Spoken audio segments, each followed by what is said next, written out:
Tonight we're stepping through the veil of time, back to the gaslit shadows of 19th century London, a metropolis where opulence and misery share the same foggy breath. Beneath Big Ben's watchful gaze and behind Buckingham Palace's gilded gates lies not the romantic London of period dramas, but a merciless urban labyrinth that claimed lives with casual indifference. The London of Queen Victoria's reign, the heart of an empire that spanned continents, yet couldn't conquer the squalor of its own streets.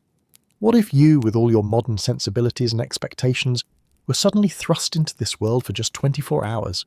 I'll tell you this, Jack the Ripper might be the least of your concerns before the sun sets on your first Victorian day.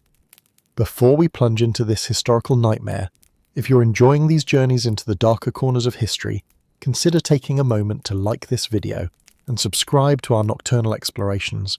I'm always intrigued to know who's listening in the small hours. Drop a comment telling me where you're tuning in from and what time it is in your corner of the world. There's something intimately connecting about knowing we're all sharing these stories across different time zones, united in our fascination with the past. Now, dim your lights, settle into your comfortable modern bed, luxury your Victorian counterpart could only dream of, and perhaps switch on a fan for that gentle background hum. Let the rhythmic noise wash over you as we drift back to a London where every breath could be your last.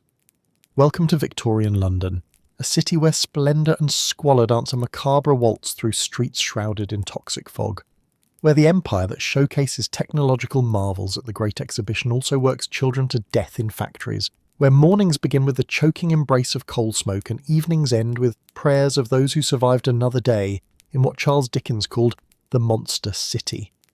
Your first sensation upon entering this world isn't visual, it's olfactory. The smell hits you like a physical force, a noxious cocktail of coal smoke, horse manure, industrial chemicals, and the open sewer that is the River Thames. Locals call it the London particular, a stench that permeates everything from your clothing to your lungs. Your eyes water, your throat constricts, and you haven't even made it to breakfast. The famous London fog isn't natural mist. It's toxic smog created by thousands of coal fires burning simultaneously in homes and factories. On bad days, this pea souper becomes so thick you can't see your hand extended before your face. People get lost and die mere yards from their doors. In December 1873, one such fog lasted a week and killed over 1,000 Londoners. Just breathing here is taking your life into your hands. Look up and see chimney stacks belching black smoke into the murky sky. Look down and see streets covered in mud, horse dung, and human waste. Your modern sensibilities scream for escape, but you're just getting started. There are no antibacterial wipes here, no hand sanitizer, no environmental regulations. Pollution isn't even recognised as a concept worth addressing. The sounds envelop you next. The clatter of iron-rimmed carriage wheels on cobblestones, street vendors shouting, factory whistles signalling shift changes, barefoot children begging for pennies. Victorian London isn't just dirty and smelly, it's deafeningly loud, with no respite except in the dead of night. Everywhere you look there are people, gentlemen in top hats, ladies with waists cinched by whalebone corsets, working men in dirty clothes, factory women with hands dyed from chemicals, street urchins with hollow cheeks, servants rushing about, drunks stumbling from gin palaces, a human anthill with rigid hierarchies and unforgiving rules. In modern London, you might complain about expensive coffee or crowded tubes. In Victorian London, you wonder if you'll survive until nightfall. This isn't just a different time, it's practically a different world. No antibiotics for infections, no food safety regulations, no social services if you lose your job. This is survival of the fittest in its rawest form. Life expectancy hovers around 40 years for the upper classes, dropping to 22 years in the poorest areas. 1 in 4 children dies before age 5. These aren't just statistics, they're brutal reminders of how precarious existence was just 150 years ago. Today's tourist spots were once avenues of disease and early death for countless ordinary people. As we begin our 24-hour journey, leave behind modern expectations. Forget your rights, comforts, and assumptions about health and safety. From the moment you open your eyes in a Victorian bed until you close them again, if you survive that long scene, you're playing by 19th century rules. And those rules weren't designed for your well-being. What's jarring isn't just the physical conditions, it's the mentality. A society obsessed with appearances while ignoring systemic problems, building museums while children starve in their shadows. A world where science and superstition, progress and poverty exist side by side without apparent contradiction. So take a deep breath, though not too deep given the air quality, and prepare for the challenge of surviving a day in 1880s London. The odds aren't in your favour, but with knowledge and luck you might make it to sunset. The clock is ticking. Gas lamps flicker. A factory whistle signals the start of another working day in the smoky heart of the British Empire. Your survival test begins now. You've made it through the night, which is already something of an achievement in Victorian London. Now comes your first challenge. Waking up to a world that seems determined to choke the life out of you before you've even had breakfast. That thick yellowish haze pressing against your window isn't just fog, it's a deadly cocktail the locals have learned to call pea super or London particular, a mix of water vapour, come up from countless coal fires and toxic industrial emissions. On the worst days, this fog becomes so dense that it seeps through the cracks in your window frames like a living thing, curling across your floor and filling your bedroom with its sulphurous embrace. It stains your curtains, coats your furniture with greasy soot, and infiltrates your lungs with every breath. The wealthy might escape to country estates when the fog is at its worst. You, however, have no such luxury. Your eyes sting, your throat burns, your chest tightens with each inhalation. This isn't just unpleasant, it's lethal. During particularly severe fogs, death rates in London spike dramatically. The elderly and those with respiratory conditions simply suffocate in their beds. In December 1873, one such fog lasted for a week and claimed over 1,000 lives. Not from some exotic plague or dramatic disaster, or just from breathing London's air. But the fog is only your first sensation of the morning. Next comes the realization of where you're sleeping. Unless you're among the fortunate upper classes, your accommodation is likely to be cramped, damp, and teeming with unwelcome roommates of the six-legged variety. A typical working-class family might occupy a single room in a tenement building, with parents and multiple children sharing one bed. Privacy isn't even considered a possibility. The poorest Londoners fare worse, crowded into lodging houses, where they rent a space on a shared bed for pennies a night, sleeping alongside strangers in rooms designed for half their number. In the most desperate cases, people pay to sleep draped over ropes strung across a room, hanging like laundry through the night, only to be unceremoniously dropped to the floor when the ropes are loosened at dawn. Your bed itself is a health hazard. The mattress stuffed with straw or horsehair harbours an ecosystem of lice, fleas and bedbugs that have feasted on your blood throughout the night. Victorian London has yet to understand the germ theory of disease, so regular changing of bedding isn't considered essential. The same sheets might serve for weeks or months, accumulating dirt, sweat and bodily fluids into a pungent cocktail that adds to the room's already questionable bouquet. And then there's the temperature. Central heating won't be invented for decades. Your room is likely freezing for much of the year, with only a small coal fireplace, if you're fortunate, to ward off the chill. That fire would have died overnight, leaving the air so cold you can see your breath forming vapour clouds with each exhalation. In wealthier homes, servants would rise before the family to relight fires throughout the house. In your humble lodgings, that task falls to you, fumbling with matches in the dim light, your fingers numb with cold. The summer brings no relief, only a different kind of misery. The same small rooms become stifling heat traps. Windows, if they open at all, might let in marginally fresher air, but also the relentless noise and stench from the streets below. With no refrigeration, food spoils rapidly, and the waste disposal systems, or lack thereof, become even more offensive in the heat. Insects multiply exponentially, adding their constant buzzing to your list of torments. As you rise from your restless slumber, your bare feet touch the floor, perhaps bare wooden planks, perpetually damp and warping, or cold stone that never truly warms. Carpets are a luxury few can afford. Some families use layers of newspaper as makeshift floor coverings, creating a crunching sound with each step and adding the sharp smell of printer's ink to the room's aromatic profile. The walls around you tell their own story of Victorian living conditions. In better homes, they might be covered with wallpaper printed with arsenic-based green pigments that slowly poison the air as they deteriorate. In poorer dwellings, the walls are simply whitewashed, though white is a generous description for the yellowing, mould-spotted surfaces surrounding you. In the worst slums, the walls weep with constant dampness. creating perfect conditions for respiratory diseases that kill thousands each year. The sounds of the city have already begun their daily crescendo. Through your window come the calls of street vendors, the clatter of carriage wheels on cobblestones, the rhythmic hammering from nearby construction, and perhaps the piercing whistle of an early train. Victorian London never truly sleeps. It merely lowers its volume for a few precious hours before dawn. Look across the street and you'll see your neighbours' windows, perhaps only an arm's length away in the narrowest alleys. London's population exploded from around 1 million in 1800 to nearly 4 million by 1880, creating a desperate housing shortage. Buildings grew taller and closer together, blocking sunlight and creating perfect conditions for the fog to settle and stagnate between them. If you're in the East End, your view might include factories already belching smoke, or the crowded docks where ships unload exotic cargo from across the empire. In the West End, you might glimpse the private gardens of wealthier residences, green spaces tantalisingly visible but strictly off-limits to the common folk. The contrasts in Victorian London are stark and deliberately maintained. Rats scurry along the skirting boards, bold enough to venture out even as you move about the room. They're an unavoidable feature of London life, carriers of disease and destroyers of food stores. You've learnt to coexist with them because extermination is futile. Kill one, and 10 more wait to take its place in the labyrinthine sewers and refuse heaps that underpin the city. This is how your day begins in Victorian London, with a symphony of discomfort that modern minds can scarcely comprehend. Before you've even had your first cup of tea, if you can afford such a luxury, you've already endured conditions that would send a 21st century person running for the nearest exit. But this is just the first hour of your day.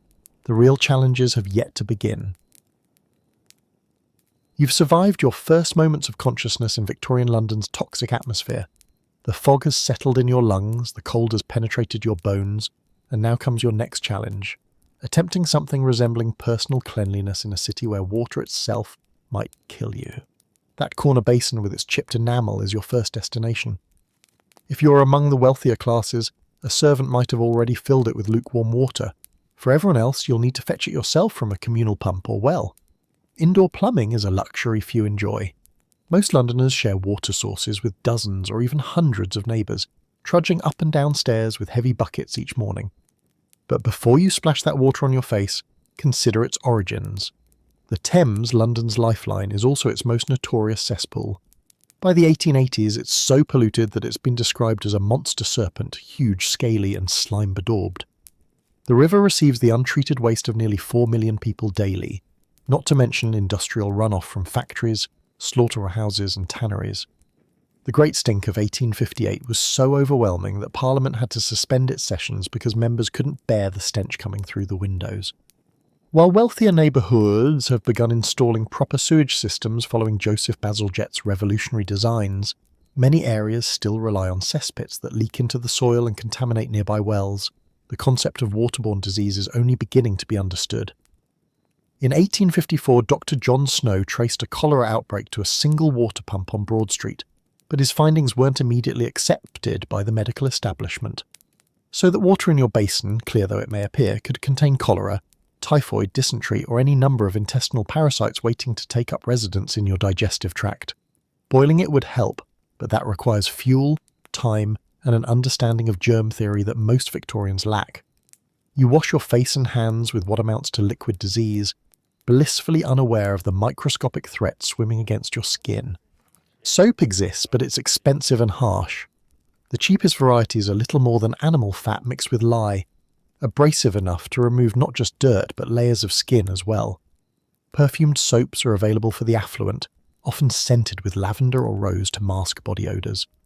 The working classes might use sand or even ashes as abrasive cleaners when soap is unaffordable. Full-body bathing is a rare luxury. The idea of a daily shower would seem absurdly wasteful to most Victorians. In working-class homes, family members might share the same bathwater once a week, with the father typically bathing first, followed by the mother, then children in descending age order. By the time the youngest child takes their turn, the water is cold, grey, and filled with the family's collective grime.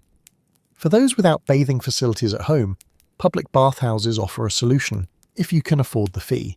These establishments provide hot water and relative privacy, though they're often overcrowded and less than sanitary.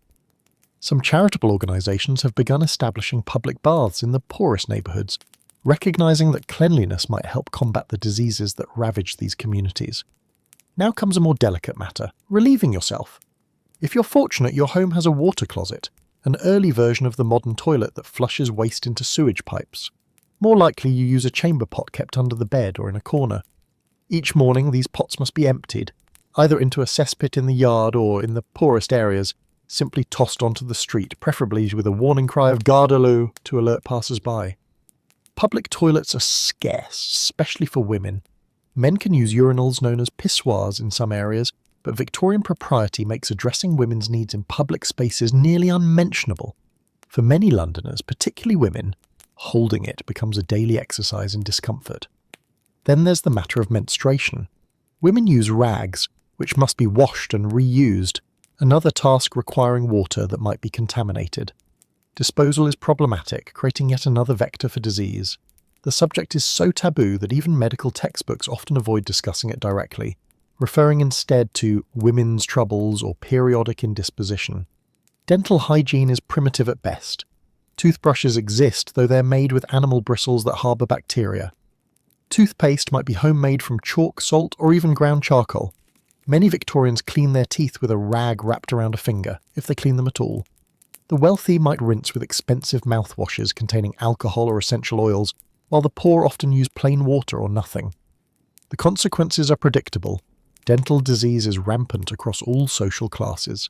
Tooth extractions are performed without anaesthesia by barber surgeons or dentists with questionable training. Many working-class Londoners have most of their teeth pulled before age 30, leaving them with painful gums and difficulty eating proper nutrition, further weakening already vulnerable bodies. For the upper classes, morning toilette is an elaborate ritual. Gentlemen might be shaved by their valets, their hair pomaded and combed, their bodies spritzed with cologne. Ladies spend hours with their maids, washing with perfumed water in porcelain basins, applying rice powder to their faces, and arranging their hair in complex styles. They use violet-scented breath fresheners and carry pomanders or perfumed handkerchiefs to mask the city's stench when venturing outdoors. But even these privileged individuals can't escape London's water problems entirely. Their homes may have indoor plumbing, but the water still ultimately comes from the same contaminated sources. Their expensive soaps and perfumes don't kill disease-causing microbes. Their elaborate grooming rituals create an illusion of cleanliness rather than the reality. Children suffer the worst consequences of Victorian hygiene practices. Infants are bathed more regularly than adults, but often in shared water using harsh soaps that irritate their delicate skin. Diaper rash is treated with various powders, some containing toxic substances like lead. Once out of diapers, children are expected to adapt to the same infrequent bathing schedules as adults, leaving them vulnerable to skin infections and parasites. Head lice are so common that they're practically considered a normal part of childhood. Special fine-toothed combs are used to remove them, and children's heads are sometimes doused with kerosene to kill the parasites, a practice that occasionally leads to severe burns when the child gets too close to an open flame. By the time you've completed your morning ablutions, you've exposed yourself to numerous disease vectors, scrubbed your skin with caustic substances, and yet still carry the distinct aroma that marks all Londoners, a blend of body odour, coal smoke, and the city's ambient stench. Your teeth ache, your skin is raw in places, and despite your efforts, you would still be considered appallingly unhygienic by modern standards. Water, the substance meant to cleanse, has become your enemy rather than your ally. The very act of trying to maintain personal hygiene might be signing your death warrant through exposure to waterborne diseases. Typhoid fever, cholera, and dysentery kill thousands of Londoners annually, with the poorest suffering disproportionately. Queen Victoria may rule an empire spanning a quarter of the globe, but neither her power nor her physicians can control the microscopic armies that wage war on her subjects through the most basic element of life, water. You've managed to wash your face without immediate consequences, but the bacteria you've just introduced to your system might be silently multiplying, preparing to make their presence known in the most violent and undignified manner in the days to come. Now that you've managed to splash some questionable water on your face and perhaps run a grimy comb through your hair, your stomach growls with hunger. But breakfast in Victorian London isn't the Instagram-worthy avocado toast or artisanal coffee you might be craving. It's a meal that could either sustain you or slowly poison you, depending entirely on your social station and the honesty of your local shopkeeper. For the poorest Londoners, breakfast is hardly a meal at all. You might have a chunk of stale bread so hard it could crack a tooth dipped in watery tea if you're fortunate enough to afford even that luxury. The bread itself is suspect. What you're chewing isn't just wheat. Bakers routinely stretch their flour with chalk, ground bones, alum, a chemical compound, or even crushed beans. Each bite has a grittiness that scrapes against your gums, but hunger drives you forward. The strange taste isn't just poor quality, it's actual poison slowly accumulating in your system. If you're among the desperate residing in a workhouse, your morning meal is even more grim. A thin gruel, more water than oats, ladled into a dirty bowl, perhaps a slice of bread on the side, more mould than grain. The workhouse master watches with narrowed eyes, making sure no one dares ask for more. This pitiful sustenance must power hours of back-breaking labour. Children receive even smaller portions, their growing bodies stunted by malnutrition. Many will never reach their full height, their bones already warping from rickets caused by vitamin deficiency. Perhaps you've scraped together a few coins for something from a street vendor. The hot, greasy meat pie smells enticing, but you're better off not knowing its contents. The meat within could be horse, cat, dog, or worse, rat. Street vendors operate without inspection, and many sell diseased meat disguised with heavy spices. The hot eels or pickled whelks from the barrow on the corner might seem a safer option, but the vendor stores them in water drawn straight from the Thames. You may as well drink sewage directly. If you purchase milk for your tea, you're drinking a substance that's been watered down and then whitened with chalk to hide the dilution. The thin, bluish liquid bears little resemblance to real milk, and in summer heat it's often already souring when sold. The same applies to butter. Rancid butter is routinely mixed with fresh and sold as pure. Even salt is frequently adulterated with crushed white stone. For the growing middle class, breakfast offers more options but still carries hidden dangers. A Clark's family might start their day with eggs, perhaps some bacon or kippers. The tea is better quality, the bread fresher, but adulterations remain common. The jam contains copper sulfate to enhance its red colour, a toxic addition that slowly damages your liver with each sweet spoonful. The coffee likely contains chicory or roasted grain, harmless substitutes but not what you've paid for. Sugar often contains sand to increase its weight. You might spot the greenish tint in your canned peas or pickles. That's copper, deliberately added to create an appealing colour. The bright yellow mustard gets its vibrant hue from toxic lead chromate. Even the pepper on your table is probably bulked out with floor sweepings. Every meal in Victorian London is a toxic gamble. For the wealthy, breakfast is an entirely different experience. In a grand Belgravia townhouse, the meal might include multiple courses served by uniformed staff. Fresh eggs, kippers, kidneys, bacon, toast with several actual butter, porridge with cream, and seasonal fruits imported at great expense. Coffee and tea served in fine china. The food is fresh, prepared by a dedicated cook, and while not entirely free from adulteration, the quality is vastly superior. The wealthy don't shop at the same markets as the poor. Their servants select provisions from higher-end establishments, buying the best cuts of meat, the freshest produce, imported delicacies. At their breakfast tables, silver chafing dishes keep food warm. Conversation is gentle, the dining room bright and airy, far removed from the city's choking fog. Whatever your station, tea remains the universal drink of Victorian London. The British Empire's reach ensures this exotically from distant colonies flows into every home. Yet even this simple pleasure shows sharp class divides. The poorest Londoners reuse tea leaves until they're utterly spent, sometimes sharing used leaves with neighbours. The resulting brew is barely coloured water. The wealthy enjoy the finest imported varieties, prepared to exact specifications by trained servants. By 1875, Parliament has finally begun addressing food adulteration through legislation, but enforcement remains spotty. The Food and Drug Act attempts to curb the most dangerous practices, but unscrupulous vendors simply find more creative ways to cheat. Detection methods are primitive and inspectors few. For children, the morning meal takes on special importance. Those lucky enough to attend school need sustenance for their studies. Those working in factories or as chimney sweeps require energy for grueling labour. Yet many children leave home on empty stomachs, their growth and development permanently impaired by chronic malnutrition. Rickets, scurvy and other deficiency diseases mark their small bodies. Breakfast in public schools for upper-class boys is a Spartan affair despite the wealth of their parents. Cold porridge and weak tea teach endurance and build character, or so the headmasters claim. These boys at least have the promise of adequate nutrition at other meals. For the street children, orphans, and crossing sweepers, breakfast might be whatever they can beg, steal, or scavenge from gutters. As you finish your morning meal, such as it is, your stomach feels less empty but not necessarily satisfied. The adulterated food provides calories but little true nutrition. Your teeth, already compromised by sugar and poor dental care, ache from the hard bread. The tea at least was hot, offering brief comfort before you venture into the smoke-filled streets. With breakfast concluded, you must now face the true test of survival. Work in Victorian London.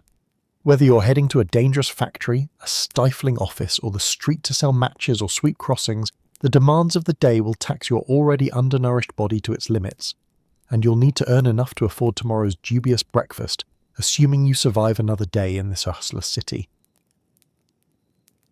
With the meagre sustenance of your dubious breakfast sitting uneasily in your stomach, it's time to face the true crucible of Victorian London, the workday. The adulterated food has given you some energy, but you'll need every bit of it to survive what comes next. The clock is striking 6, and you're already late. In this city, time is currency, and tardiness could cost you your position, your day's wages, or even a brutal beating from an overseer. For the vast majority of Londoners, work isn't a career. It's not fulfilling or meaningful. It's survival in its most raw and desperate form. And your experience depends entirely on which rung of the social ladder you occupy when the morning bell rings. If you're among the poorest, you might be shuffling toward one of the countless factories that form London's industrial backbone. Massive brick buildings belching black smoke, their windows either non-existent or permanently sealed shut. Inside these industrial prisons, the air is thick with cotton fibres that coat your lungs, or chemical fumes that burn your eyes and throat. The noise is deafening, a constant roar of machinery that will eventually claim your hearing after years of exposure. Perhaps you operate a power loom in a textile mill where your fingers dance dangerously close to machinery that could snatch them away in an instant. There are no safety guards, no emergency stops. Workers who lose fingers, hands, or entire arms are simply dismissed, replaced before their blood is washed from the floor. You've seen children as young as 6 working these same machines, their small bodies ideal for climbing under operating equipment to clear jams or retrieve fallen items. Many don't live to adulthood, crushed or mangled by the very machines they service. In match factories, you might be among the women and girls dipping wooden sticks into white phosphorus paste. Your hands are constantly coated in the substance, and you've noticed your gums beginning to recede, exposing blackened bone beneath. It's phossy jaw, a horrific occupational disease that will eventually cause your jawbone to rot and break apart. But you can't afford to stop working, even as your face slowly collapses. If you're a man in the shipyards or metalworks, burns are a daily occurrence. Molten metal splashes, red-hot rivets fly, and forges blast heat that blisters your skin through your thin clothing. Your lungs fill with metal dust, each breath a little shallower than the last as your body slowly suffocates from the inside. Your hearing fades from the constant hammering, and your eyes strain in the poor light until even the clearest day appears foggy. The workday is relentless, 14 to 16 hours with perhaps a 30-minute break to consume whatever scraps you've brought for lunch. There are no weekends off. You might get Sunday morning for church if your employer is particularly generous, but even that isn't guaranteed. Many factories run continuously, and your shift might be determined by the clock rather than the sun. Children fare even worse. If you're a young boy, you might be a chimney sweep, forced up narrow, scorching flues filled with caustic soot. Your master might light a fire beneath you if you're too slow or fearful to climb. Your knees and elbows bleed from scraping against rough brick, and cancer already grows in your young skin, though no one understands the connection yet. Few chimney boys live to adulthood. Most succumb to suffocation, falls, or respiratory diseases before they reach 16. Or perhaps you're one of the thousands of children labouring in coal mines, where your small frame is perfect for navigating the lowest tunnels.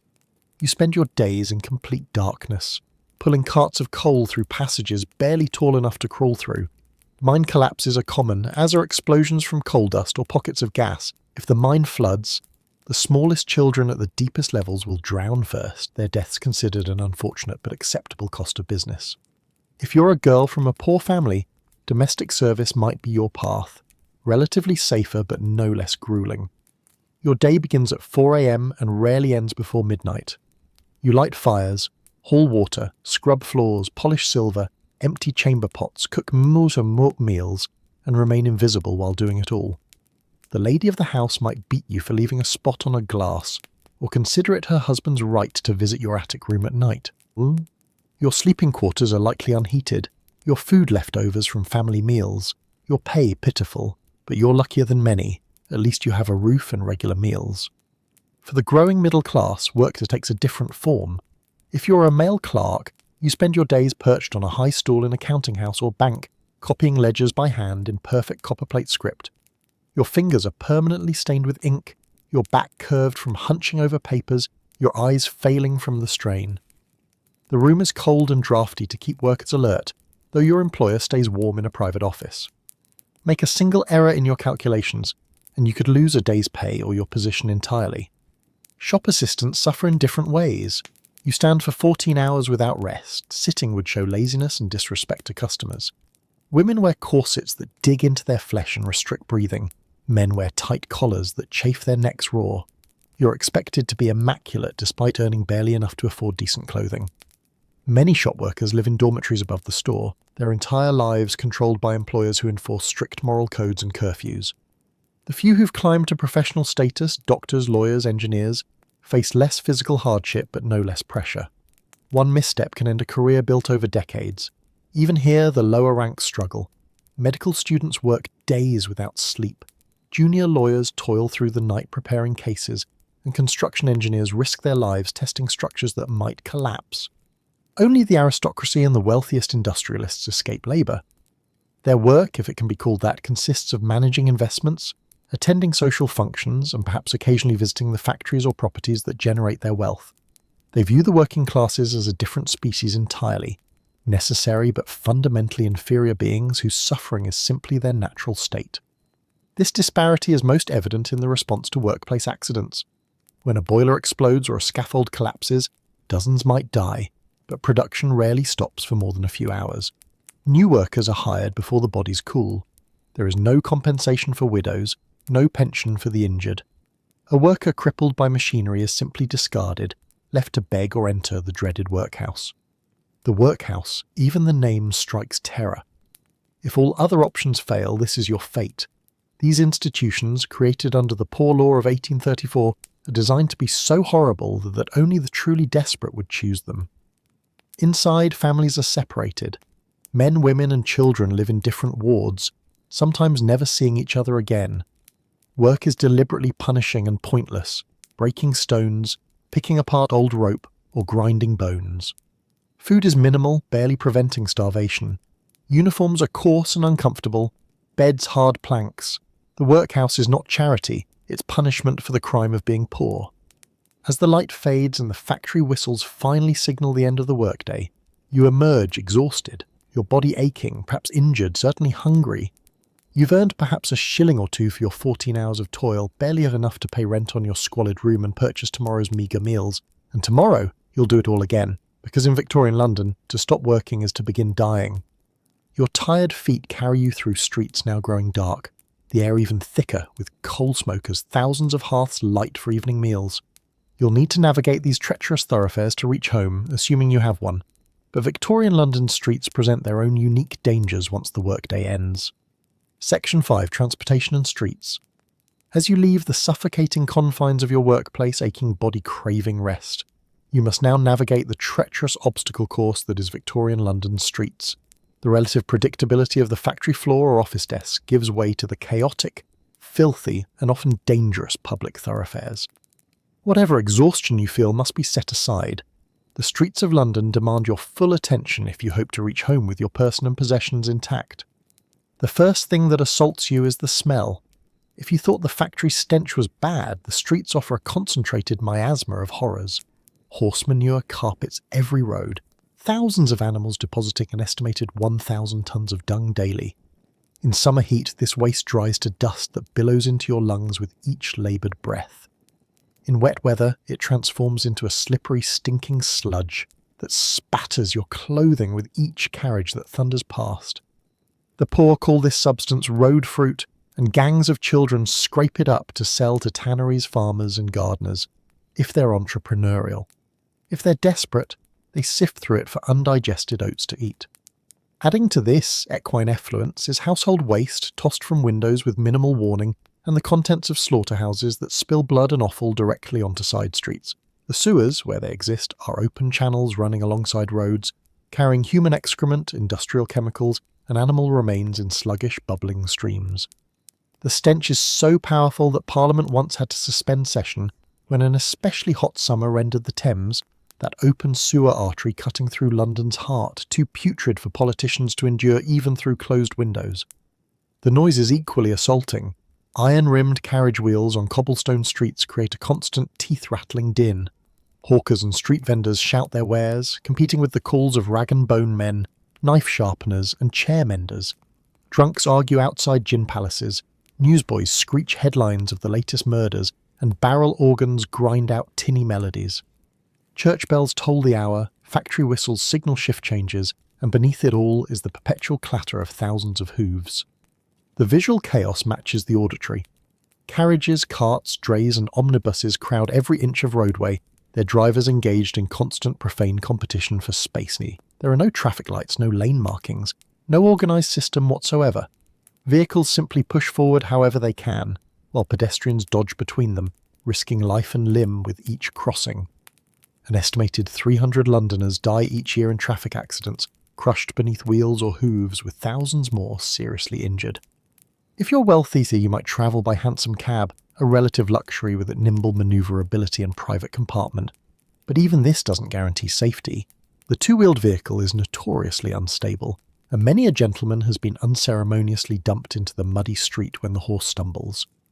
The wealthiest citizens travel in private carriages with livened footmen, insulated somewhat from the street's chaos and filth, but still vulnerable to accidents and traffic jams. For the vast majority, the omnibus is the primary conveyance when feet won't suffice. These horse-drawn vehicles, forerunners of the modern bus, carry up to 20 passengers on fixed routes for a few pennies. They are painfully slow, lurching through congested streets, stopping frequently and offering minimal comfort. Passengers are crammed together on their hard benches, breathing each other's illnesses, enduring the conductor's surly demands, and often waiting hours in bad weather for an omnibus with an available seat. If your journey takes you to the city's outskirts, you might brave the new Underground Metropolitan Railway, opened in 1863. Don't imagine today's clean electric tube. This is a steam railway running through shallow tunnels, filling the stations and carriages with sulphurous smoke and soot. The platforms are dimly lit by gas lamps that struggle against the darkness and smog. Passengers emerge coughing, eyes streaming, faces blackened. Still, despite the discomfort, the Met offers unprecedented speed compared to surface transportation, cutting journey times from hours to minutes. For the truly poor, walking is the only option, regardless of distance or weather. Crossing sweepers, often children, work busy intersections, clearing paths through the muck in exchange for halfpennies from pedestrians hoping to keep their hems relatively clean. These children work from dawn to dusk, competing fiercely for profitable corners, sometimes engaging in pitched battles to defend their territories from rivals. As you pick your way through streets grown darker with evening's approach, other dangers emerge. Pickpockets work in organised gangs, some using children with nimble fingers to extract wallets and watches while accomplices create distractions. Muggers lurk in alleys, ready to relieve the unwary of valuables through force. Prostitutes solicit from doorways while their pimps watch from shadows. Drunks stumble from pubs, sometimes aggressive, always unpredictable. Street lighting is inadequate at best. Gas lamps cast small pools of yellow light that barely penetrate the fog and smoke. The darkness between these islands of illumination conceals countless hazards. Open cellar doors, broken pavement, abandoned carts, sleeping vagrants and predatory criminals. A wrong turn can lead you from a respectable thoroughfare into a labyrinth of desperate poverty within mere steps. The poorest areas feature streets so narrow that residents in opposing buildings can touch hands across the gap. These claustrophobic passages never see sunlight, remaining perpetually damp and mould-ridden.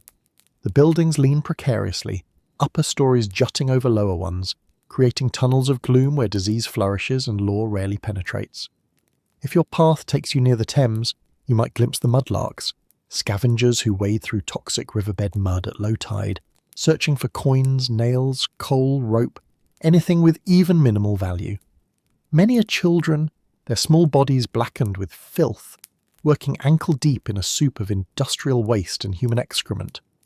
Few live to adulthood, succumbing to infections, lead poisoning, or being trapped by the rapidly returning tide. The bridges spanning the Great River offer their own perils. Tolls must be paid on many crossings, forcing the poor to choose between paying or making lengthy detours. Bridges are favourite spots for beggars displaying dramatic deformities and injuries, some genuine, others carefully fabricated to elicit sympathy. They're also popular jumping points for the suicidal, driven to desperation by the city's merciless conditions. As night falls completely, London's streets transform yet again. Gas lamps hiss and flicker, casting shifting shadows that play tricks on tired eyes.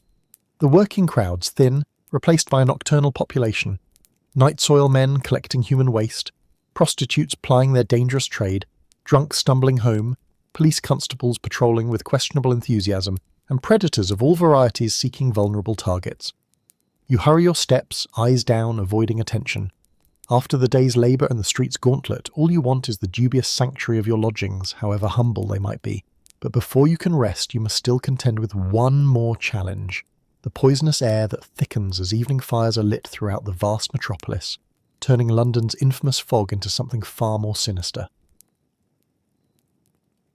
As evening approaches, you notice the air growing thicker, heavier, more oppressive. The infamous London fog is descending, but make no mistake, this is no natural mist. What blankets the city now is a toxic amalgamation of coal smoke, factory emissions, and the accumulated waste of 5 million souls. This is the true face of Victorian London's atmosphere, a poisonous shroud that will define your nightmarish evening hours. Look upward, and you'll find no stars in this London sky. The smoke from a million coal fires, in homes, factories, and power plants, has created a perpetual ceiling of grime. As businesses close and families return to their hearths, thousands more chimneys begin belching black particles into the already saturated air. The evening transformation is so complete that locals have given it names: pea super, London particular, or simply the fog. But scientists today would recognise it instantly as smog, one of the deadliest air pollution events in human history. The colour is unlike anything you've seen before. Not white like natural fog, but yellowish-brown, sometimes with hints of green or black depending on what industrial processes are most active. It carries visible particles that settle on your skin, coat your nostrils, and infiltrate your lungs with every laboured breath. Your eyes begin stinging almost immediately. Your throat scratches as if you've swallowed ground glass. And there's a metallic taste coating your tongue that no amount of spitting will remove.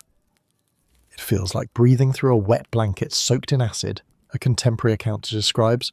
You now understand this is no exaggeration. Each inhalation delivers less oxygen and more poison. The fog contains sulfur dioxide, carbon monoxide, soot, and a witch's brew of chemicals from unregulated factories. There are no environmental laws to protect you, no clean air standards, no limits on what can be pumped into the atmosphere you're forced to breathe. The worst episodes come during winter, when cold air traps pollution close to the ground. During the notorious fog of 1873, over 700 people died in a single week.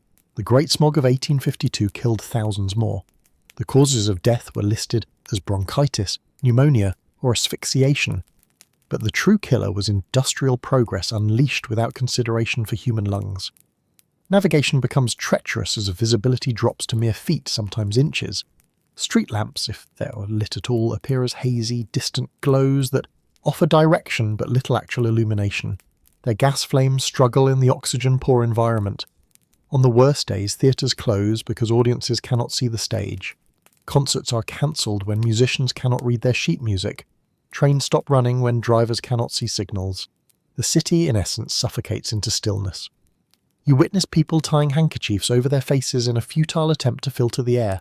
The wealthy press scented cloths to their noses, as if perfume could somehow neutralise the toxic cloud. But nothing truly works. The smog penetrates everything, seeping through keyholes, sliding under doors, infiltrating your clothing and bedding. There is no escape, not even indoors. The smallest room feels like it's filling with invisible water, drowning you in slow motion with every breath. I could hardly see from one lamp to another, writes one Victorian Londoner during a particularly bad episode. It was like walking through black soup. Another describes how men walked before their horses with torches to prevent accidents. You see these torchbearers now, ghostly figures wavering in the gloom, guiding carriages that materialize from the darkness like apparitions before vanishing again. Children are particularly vulnerable. You pass a woman carrying a coughing child, its small face already grey from years of breathing London's air. Respiratory diseases are the leading killers of Victorian London's youth. Bronchitis, pneumonia and tuberculosis thrive in these conditions. The infamous London throat, chronic inflammation and infection of the respiratory system, is considered normal among city dwellers. To breathe clearly is the exception, not the rule. The buildings around you tell the story of decades of pollution. Once white Portland stone has turned completely black. Intricate carvings on church facades have eroded away, dissolved by acid rain. Even the mighty Houses of Parliament, relatively new in the Victorian era, are already darkening from constant exposure. The city is literally being eaten away by its own industrial breath. Inside the factories producing this poison, conditions are infinitely worse. Workers inhale concentrated smoke for 12 to 16 hours per day. Coal miners bring up black phlegm with every cough. Match girls develop phossy jaw, a horrific condition where phosphorus fumes cause their jawbones to rot while they're still alive. You remember seeing these factory workers earlier in the day, their skin permanently stained by smoke, their eyes bloodshot from constant irritation. Rivers of soot run down building faces when it rains, turning puddles into black mirrors. Laundry hung outside to dry comes back dirtier than before. Ladies' white gloves can be ruined by a single afternoon outdoors. The very clothes on your back are absorbing particles that no amount of washing will ever fully remove. Even if you survive this atmosphere, you'll carry its residue in your lungs for decades. The worst indignity comes when the fog combines with the stench from the River Thames. The horrific Great Stink of 1858 was so unbearable that Parliament had to suspend sessions, the stench of raw sewage and industrial waste making governance impossible. Those sewage reforms followed. The river remains a fetid soup of contaminants that evaporate into the fog, creating a miasma that seems almost supernaturally foul. Scientists and reformers are beginning to make connections between the fog and mortality rates. Dr. Robert Angus Smith has already coined the term acid rain, after analysing London's precipitation. A physician named Henry-Antoine Deveux will soon publish a paper using the term smog for the first time in 1905, but meaningful change is decades away. The Clean Air Act won't arrive until in 1956, after yet another killer fog claims 12,000 lives. As night falls completely, the fog reaches its peak density. Street sounds are muffled into ghostly echoes. Figures loom suddenly before you, then disappear. The boundary between solid objects and air seems to dissolve. There is a dreamlike quality to this toxic cloud despite its very real dangers. Disorientation sets in quickly as familiar landmarks vanish. Londoners tell tales of people who became lost within yards of their own front doors, wandering in circles until daylight. You cover your mouth, squint through burning eyes, and push forward through what feels less like air and more like a physical substance you must part with your body. This is the true essence of Victorian London, a city literally choking on the byproducts of its own progress, where the simple act of breathing has become a daily battle for survival, and the night has only just begun. As you struggle through the poisonous fog, that persistent cough racking your chest grows more violent. The metallic taste in your mouth turns coppery. Is that blood? In modern times, you might seek immediate medical attention, but in Victorian London, falling ill is perhaps the most dangerous thing that could happen to you. The medical system you're about to encounter isn't just primitive, it's often actively harmful. Hospitals in Victorian London are not places of healing but warehouses of misery, institutions where the poor go to die. St. Thomas's, Guy's, St. Bartholomew's for me. These ancient institutions loom like Gothic nightmares through the smog, their reputations preceding them in whispers of horror. If you're wealthy, you'll avoid them entirely, paying for a physician to attend you at home. If you're poor, you'll dread them more than the disease itself. Should desperation drive you to a hospital's doors, the stench hits you first. A nauseating blend of unwashed bodies, infected wounds, human waste, and chemical disinfectants that don't quite mask the underlying rot. Wards hold between 20 and 30 beds, crammed so close that patients can touch hands across the narrow aisles. Privacy is non-existent.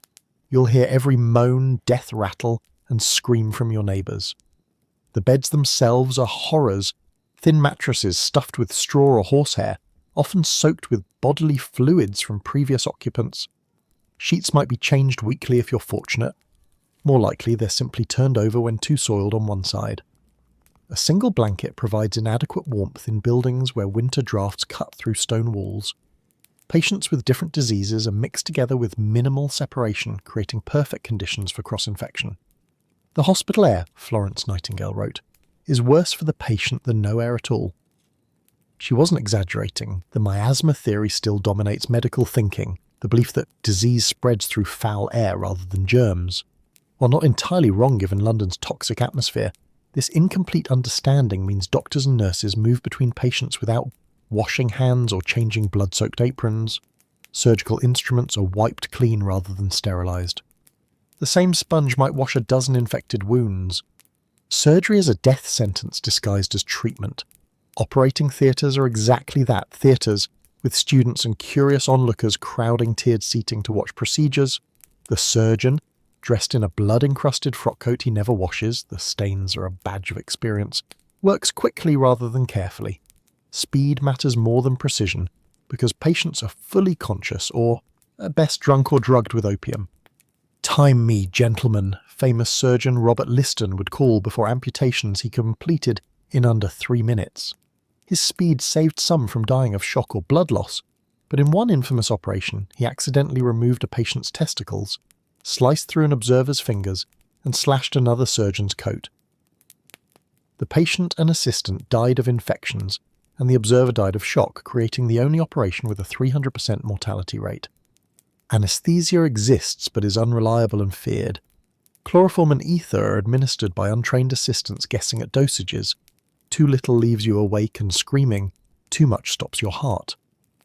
James Simpson discovered chloroform's anaesthetic properties in 1847, and Queen Victoria's use during childbirth in 1853 increased acceptance, but many surgeons still resist, believing pain is necessary for healing and recovery.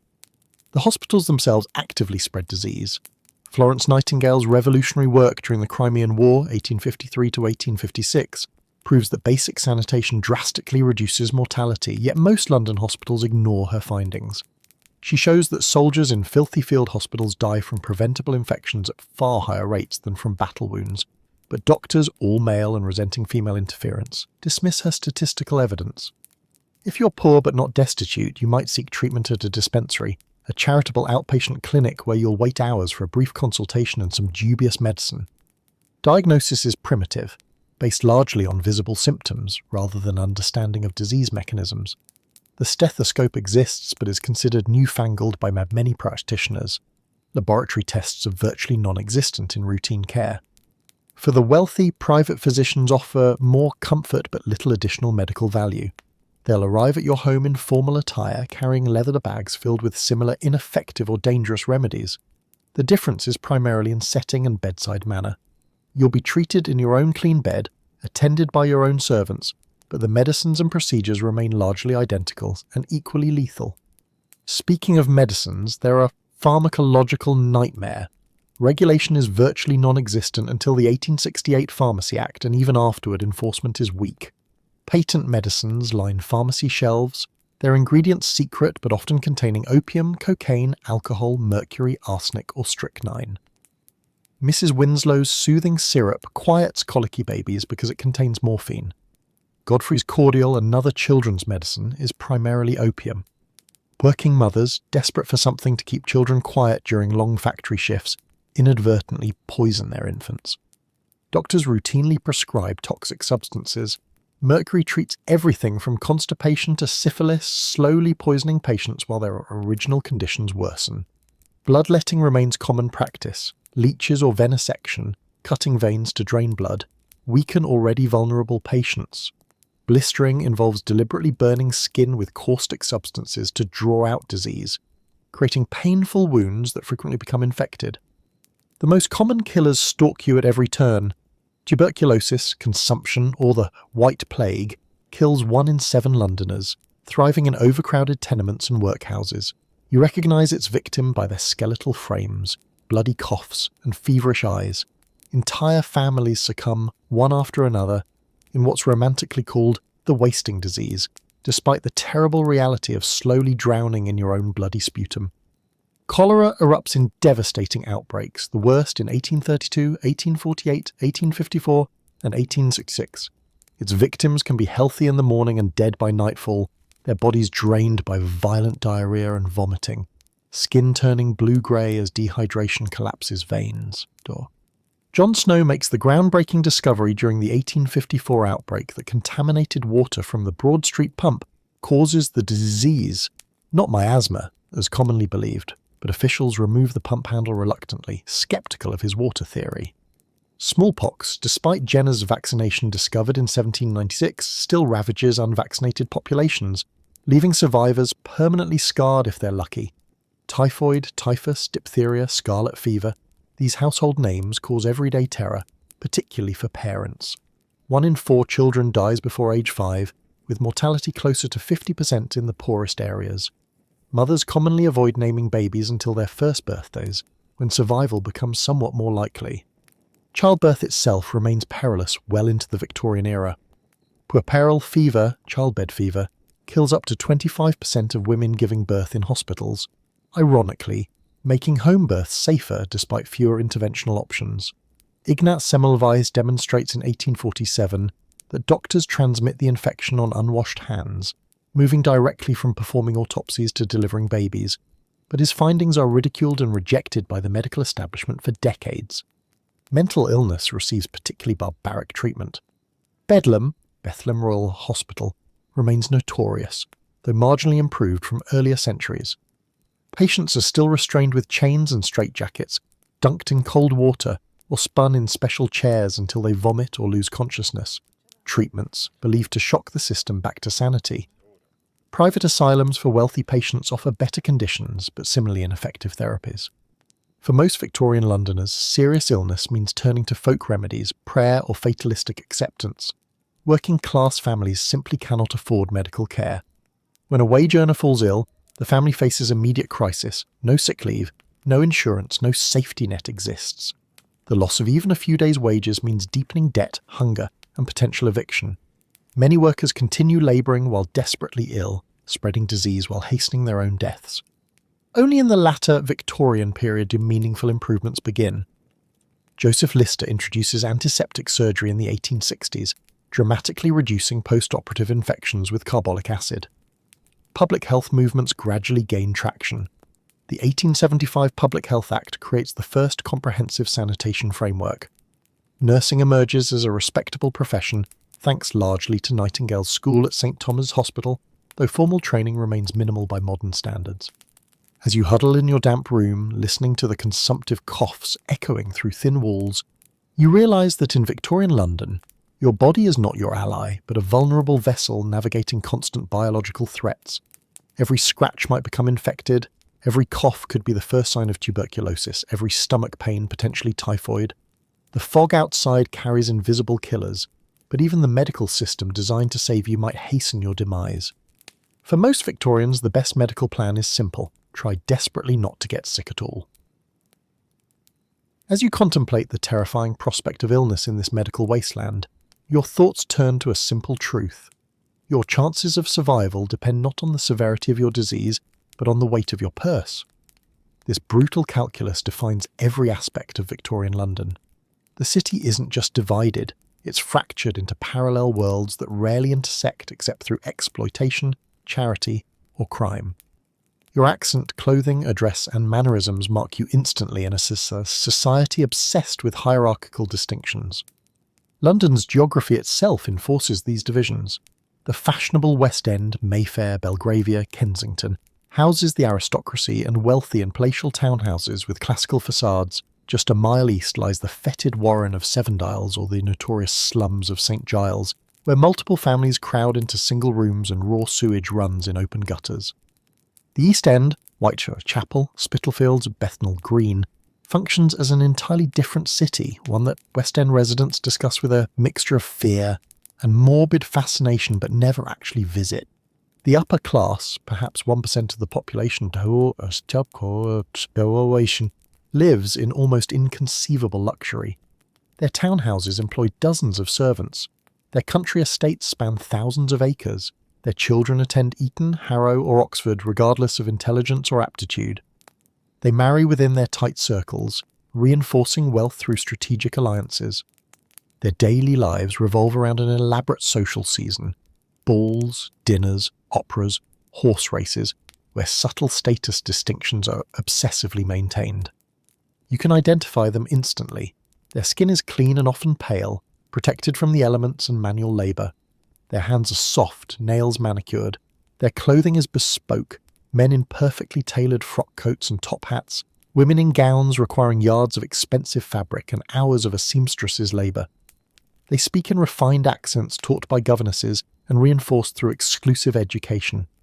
Even their posture differs, straight-backed, confident, entitled to the sound space they occupy. The aristocracy views the poor through a lens of pseudoscientific theory.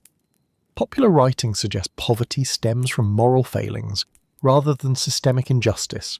The influential Henry Mayhew categorises London's poor into deserving, those who work but cannot earn enough, and undeserving, those deemed lazy, criminal or immoral.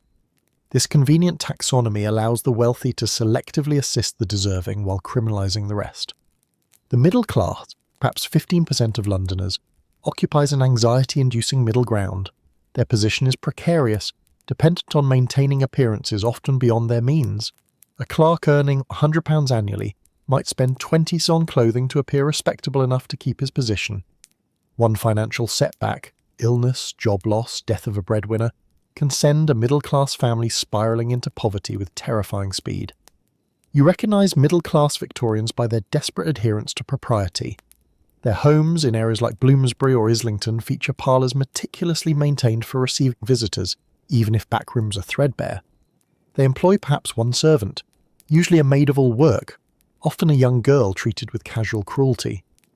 They attend church conspicuously, volunteer for charitable societies, and loudly condemn behaviours they secretly engage in. Their greatest fear is not poverty itself, but being seen as poor. For women, class boundaries are especially rigid. Upper-class women live in gilded cages, educated only in ornamental accomplishments, piano, watercolours, French, expected to produce heirs, prohibited from meaningful work or independence. Middle-class women face crushing restrictions with fewer luxuries to compensate. Working-class women endure double burdens: brutal labour plus complete domestic responsibilities, while being judged by middle-class morality standards they cannot possibly maintain while surviving. Below the anxious middle class stretches the vast working class, perhaps 75% of London's population. Within this group exist countless gradations. Skilled artisans, carpenters, printers, tailors, might earn enough for modest comfort if work remains steady. Unskilled labourers live perpetually on the edge of destitution. Casual workers, those hired by the day for construction or dock work, never know if tomorrow will bring income or starvation. The working poor live in neighbourhoods you've already experienced, poorly ventilated, overcrowded, disease-ridden. In the worst slums, like Jacob's Island in Bermondsey, immortalised in Dickens' Oliver Twist, buildings literally rot around their inhabitants. Walls weep with damp, floors sag underfoot. Windows are stuffed with rags against the cold. Furniture consists of broken chairs, shared beds where multiple people sleep in shifts, and perhaps a table. Many rooms house 8 to 10 people with no sanitation beyond a chamber pot emptied into the street or nearby river. At the very bottom exist the truly destitute, perhaps 10% of Londoners who lack even steady shelter. They sleep in doorways, under bridges, in parks, or pay pennies for penny sits, benches where they can rest but not lie down, or 2-penny hangs, ropes stretched across rooms where they sleep standing draped over the rope. Their clothing is little more than rags. Many are missing limbs or eyes, casualties of industrial accidents or disease. Children as young as 5 fend for themselves, gathering scraps or engaging in petty theft to survive. For these poorest Londoners, the workhouse looms as both last resort and greatest fear. Created under the 1834 Poor Law Amendment Act, workhouses are deliberately designed to be more miserable than the worst poverty outside their walls. Families are separated upon entry, men, women and children assigned to different wings with no communication permitted. Work is punishing and pointless, breaking stones, picking oakum, unravelling old rope into fibres, turning giant cranks that serve no purpose except to exhaust inmates. You've heard the workhouse diet described earlier: bare, thin gruel, mouldy bread, watery soup. carefully calculated to provide minimum calories to prevent starvation while maintaining constant hunger. Uniforms strip away identity. Rules enforce silence during meals and work. Punishment cells await those who complain. The message is clear. Poverty is a moral failing deserving punishment, not a social problem requiring compassion. Racial discrimination adds another layer to this already stratified society. London's empire spans the globe, bringing people from colonised nations to the imperial capital. Small communities of Indian, Chinese and African residents exist in specific neighbourhoods, often working in shipping, service or specialised trade. They face routine discrimination regardless of their actual wealth or status. Even educated Indian princes or wealthy West Indian merchants find themselves refused service, housing or basic courtesy based solely on skin colour. Jewish communities in the East End, many recent immigrants fleeing Russian pogroms, face vicious anti-Semitism. They're blamed for taking jobs despite working in trades others avoid, accused of being simultaneously capitalist exploiters and revolutionary communists, and subjected to physical attacks and property destruction. Irish immigrants, fleeing the Great Famine, face similar prejudice, caricatured as violent drunks paid less for the same work and confined to the worst housing. The few opportunities for social mobility exist primarily for men. Exceptional talent occasionally rises. Michael Faraday, son of a blacksmith, becomes one of the century's greatest scientists. Military service offers paths to respectability for some. Colonial administration provides opportunities for middle-class men to exercise power denied them at home, but these are exceptions that prove the rule. For most Victorians, the class they're born into determines their life trajectory with near absolute certainty. As darkness falls completely over London, you realise that Victorian society isn't simply unequal, it's designed to be unequal, to maintain these divisions through law, custom, geography and force. The same fog that chokes everyone's lungs falls on mansions and hovels alike, but some breathe it through silk handkerchiefs in heated rooms, while others huddle directly in its toxic embrace, their bodies already weakened by hunger and exhaustion. In this London, your social class isn't just who you are, it's whether you'll survive the night. As night descends on Victorian London, the dangers that lurked in the shadows during daylight hours grow bolder. The same fog that choked your lungs earlier now becomes an accomplice to crime, shrouding predators and prey alike in its yellowish embrace. With the limited gas lamps barely penetrating the gloom, you step carefully, knowing that each footfall could alert those waiting in the darkness. In this city of stark contrasts, where immense wealth sits uncomfortably beside desperate poverty, crime is as endemic as the diseases festering in the overcrowded slums. The Metropolitan Police Force, established in 1829 by Sir Robert Peel, patrols the streets with their distinctive blue uniforms and tall hats. These peelers, or bobbies, nicknames derived from their founder, are armed with only wooden truncheons and rattles to summon help. You might spot them walking their beats in pairs, their bullseye lanterns creating small spheres of light in the darkness. But don't be fooled into thinking these officers provide true protection. For every 1,000 Londoners, there's only one policeman, and vast areas of the East End remain virtually unpatrolled after sunset. In the rookeries, densely packed slum districts like St Giles, Seven Dials and Whitechapel, the police enter only in force, and even then with extreme caution. Some neighbourhoods are so dangerous that constables travel in groups of 4 back to back to avoid being attacked from behind. Violence erupts nightly across the city. Public houses disgorge drunken brawlers onto the streets. Domestic disputes fueled by alcohol and desperation spill blood behind closed doors. And for women, especially those forced to work late hours, the journey home becomes a terrifying gauntlet. The most notorious predator, Jack the Ripper, who murdered at least 5 women in Whitechapel in 1888, is merely the most infamous of many who prey upon London's vulnerable. Just keep walking and don't make eye contact, a passing woman whispers as you navigate a particularly dark passage. It's common advice in a city where looking at the wrong person the wrong way can lead to a beating or worse. Gangs with colourful names, the 40 Thieves, the Hoxton Mob, the Clerkenwell Roughs, control entire districts, extorting protection money from businesses and terrorising residents. Theft is rampant and sophisticated. London's criminals have evolved specialised skills that match the complexity of the society around them. Pickpockets work in teams, with abstractors performing the actual theft while stallers block the victim and distractors create diversions.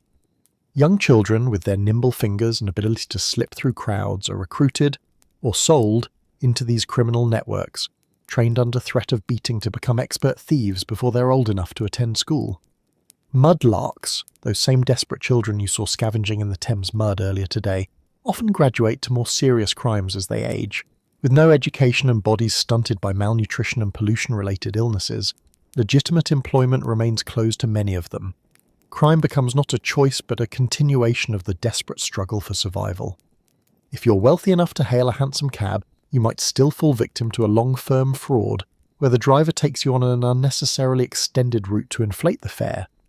Even the middle classes aren't safe from confidence tricksters who pose as businessmen, clergy, or aristocrats to separate the gullible from their money through elaborate schemes. And what happens if you're caught breaking the law? The Victorian justice system operates with brutal efficiency but questionable fairness. Police have broad powers of arrest, often detaining people simply for looking suspicious, a judgment frequently applied to the poor or racial minorities regardless of their behaviour. The courts process cases with assembly line haste. A typical magistrate might hear dozens of cases before lunch, spending mere minutes on each. Punishments remain harsh, though public executions ended in 1868. Now, the condemned meet their end behind the high walls of Newgate Prison, where the gallows still claim lives for crimes ranging from murder to serious theft. Lesser offences bring sentences to hellish prisons or back-breaking labour on treadwheels and stoneyards. Even children as young as 7 can be imprisoned alongside hardened adult criminals, creating not rehabilitation but more sophisticated offenders. 3 months hard labour for stealing a loaf of bread, mutters a haggard man as he's led away in chains. Meanwhile, across town, a banker who embezzled thousands receives a fine. Justice in Victorian London weighs heavily upon the poor while barely touching the wealthy. The very architecture of the courthouses reinforces this message. Imposing buildings with classical facades that tower over defendants designed to intimidate and emphasise the power of the state. Newgate Prison stands as the most dreaded symbol of this system.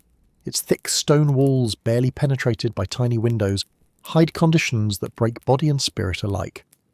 Prisoners sleep on bare planks in cells infested with vermin, subsisting on thin gruel and tainted water, a diet worse than most workhouses. Disease runs rampant, with typhus so common it's nicknamed jail fever. Many leave in coffins rather than chains. Yet even as this harsh system grinds on, reform movements are stirring. Elizabeth Fry's work has already improved conditions for women prisoners. Juvenile reformatories, though still brutal by modern standards, now offer an alternative to adult prisons for some young offenders, and police methods are slowly becoming more sophisticated. At Scotland Yard, a new breed of detective is emerging. These plainclothes officers rely less on brute force and more on observation and deduction, the real-life inspiration for Arthur Conan Doyle's Sherlock Holmes. They collect evidence methodically, introduce new techniques like fingerprinting, and begin to approach crime scenes with scientific rigour rather than superstition. For most Londoners, however, these improvements remain distant promises. Your safety tonight depends not on the thin blue line of police protection, but on your wits, your speed, and your ability to blend into the shadows. As you hurry toward whatever shelter you can afford, footsteps echo behind you. Perhaps just another weary worker, perhaps something more sinister. The night deepens and London's crimes continue their eternal cycle, as predictable as the fog and as ingrained as the soot on its buildings. By morning, new bodies will be discovered in alleys, new empty homes will stand testament to burglaries, and new frauds will separate fools from their money. It's simply another night in the world's largest city, where law and lawlessness dance a perpetual waltz in the gaslit shadows. And yet you must sleep eventually, behind doors that may or may not keep the dangers at bay, wondering what entertainments tomorrow might bring to distract from this city of fog, disease and crime, if you're fortunate enough to see another London dawn. Dawn breaks over London, revealing a city already in motion despite the dangers that stalked its streets mere hours ago. After surviving another night behind locked doors, Victorians seek not just survival but distraction, entertainment to briefly escape the harsh realities of industrial life. Like everything else in this divided metropolis, amusement comes stratified by class, with experiences as segregated as the neighbourhoods themselves. For you, the kind of entertainment available depends entirely on the weight of coins in your pocket. If you're among the destitute, your diversions are as crude as your living conditions. In the East End, gin palaces glitter with false promises, their gaudy exteriors and gaslit interiors designed to create an illusion of luxury for those who have none. Inside, men and women alike seek temporary oblivion in cheap gin, the quickest route to forgetting the day's labour or the night's dangers.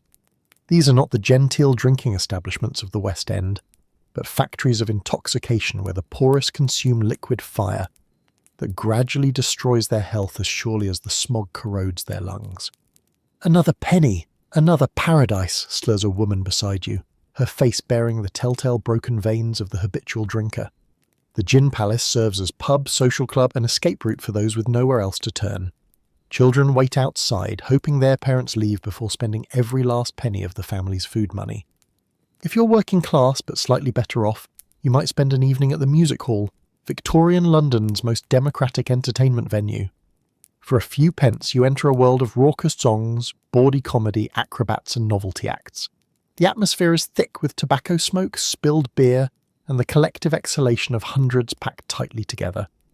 On stage, performers belt out catchy tunes with suggestive lyrics just ambiguous enough to avoid censorship, though everyone understands the double meanings. "Hold your ciders and prepare to laugh," bellows the red-faced chairman who introduces each act, his gavel maintaining tenuous order among the rowdy crowd. Unlike upper-class theatres where audiences sit in hushed appreciation, here you participate, joining in choruses, heckling performers, and creating an atmosphere more carnival than concert. The stars of the music hall, Marie Lloyd, Dan Leno, Little Titch, become working-class heroes, speaking to and for the common people in a way the official culture never could. For the aspiring middle classes, entertainment serves not just as pleasure but as self-improvement. Mechanics' institutes offer lectures on scientific and moral topics. Public museums and art galleries, free since the 1840s, provide cultural education, though you'll still feel the disapproving glances of attendants if your clothes mark you as working class. Crystal Palace in Sydenham, relocated after the Great Exhibition of 1851, offers educational displays alongside pleasure gardens where families promenade on Sundays, self-consciously imitating their social betters. The wealthy, meanwhile, attend opulent theatres in the West End, where performances of Shakespeare and grand operas unfold in surroundings designed to separate them from the masses. Women in evening gowns and men in formal attire use these occasions as much for being seen as for seeing the performance. Opera glasses focus as often on other boxes as on the stage, assessing rivals and potential marriage prospects in the complex social dance of the upper class. Outside conventional venues, entertainment takes darker forms. Despite reforms, blood sports persist in clandestine locations. Cockfighting, though illegal since 1835, continues in secret pits. Ratting contests, where terriers compete to kill the most rats in the shortest time, draw enthusiastic gamblers from all classes. Dogs fight in the underground arenas, with fortunes won and lost on their bloody contests. These brutal spectacles occur in the same shadowy world as the crimes you feared during last night's walk, often organised by the same gangs that terrorise neighbourhoods after dark. Public executions, once London's most popular free entertainment, drawing crowds of enthusiasts, have moved behind prison walls, but death still fascinates Victorians. Madame Tussauds waxworks on Baker Street features a chamber of horrors displaying murderers and their victims. The morgue periodically opens to allow the public to view unidentified bodies, ostensibly to help identify them, but functioning equally as macabre theatre. Newspaper accounts of murders sell thousands of copies, with particularly gruesome cases immortalised in cheap broadsheets and ballads sung on street corners. Speaking of streets, they offer entertainment for those who can afford nothing else. Punch and Judy shows attract circles of children with their violent slapstick. Street musicians, organ grinders with their monkeys, blind fiddlers, German brasses bands, create a constant soundtrack to city life, though not always a welcome one. Street nuisances, harumphs a passing businessman, pressing a handkerchief to his nose as he hurries past a family of ragged street performers. Prostitution, the shadow entertainment industry, flourishes despite Victorian moral pretensions. From elegant courtesans keeping apartments in St John's Wood to desperate women selling themselves in Whitechapel doorways for the price of a bed, sex work reflects the same hierarchies as every other aspect of London life. The wealthy enjoy discreet arrangements and exclusive brothels. The poor endure brief transactions in alleyways, always vulnerable to disease, violence, and arrest. The same gentlemen who publicly champion moral purity often visit these establishments after their club dinners, maintaining the hypocrisy that defines the era. For children, entertainment depends entirely on social station. Wealthy children enjoy elaborate toys, puppet theatres, and organise games supervised by nannies in park nurseries. Working-class children make do with homemade toys, street games, and the rare treat of a penny gaff, a cheap, often illegal theatre showing abbreviated, sensationalised versions of popular plays. The poorest children create games from nothing, using discarded items as toys, turning urban landscapes into playgrounds, finding joy in moments stolen between work and sleep. As night falls again, the entertainment venues light up across London, each one a beacon promising a few hours' respite from reality. From the glittering opera house to the humble penny gaff, from elegant pleasure gardens to squalid gin palaces, Victorians seek the same thing: escape, connection, meaning, though the forms this search takes reflect the deep divisions of a society stratified by birth, wealth, and opportunity. Tomorrow will bring work again for most, but tonight at least offers the possibility of forgetting tomorrow, if only until the final curtain falls. The same gas lamps that illuminated your evening's entertainment now cast long shadows across London's streets, shadows that hide the profound contradictions of Victorian morality. This is an age that presents itself as the pinnacle of civilization, propriety, and progress. Yet behind closed doors and drawn curtains lies a society fractured by hypocrisy, especially regarding gender and sexuality. The entertainment you just witnessed might have hinted at these tensions, but they run far deeper than music hall innuendo. As you walk through London's neighbourhoods, you'll notice how thoroughly gender divides this world. Men and women move through essentially separate spheres, their lives governed by rigid expectations that begin at birth and persist until death. Women of all classes suffer under restrictions that would suffocate a modern person, their bodies and minds equally constrained by unforgiving social codes. Look at any middle-class woman walking carefully down the street. Her cinched waist, achieved through punishing corsetry, may measure a socially desirable 18 inches, but the price is steep. Her lower ribs are compressed, her internal organs displaced, her breathing shallow and laboured. She may faint regularly, a condition considered charmingly feminine rather than a warning sign of physical distress. After years of such constriction, her abdominal muscles have atrophied, leaving her dependent on her corset for basic posture. "A proper lady must suffer to be beautiful," whispers a mother to her daughter as she tightens the girl's first training corset, beginning the process that will literally reshape her still developing body. By 16, that same girl may be wearing layers of clothing weighing up to 15 pounds. Petticoat, bustles, heavy skirts dragging in filthy streets, high collars, and sleeves that restrict arm movement. In summer heat with no deodorant and limited bathing, the discomfort becomes nearly unbearable, yet removing even a single layer in public would brand her as improper or even immoral. For upper-class women, these physical constraints mirror their social limitations.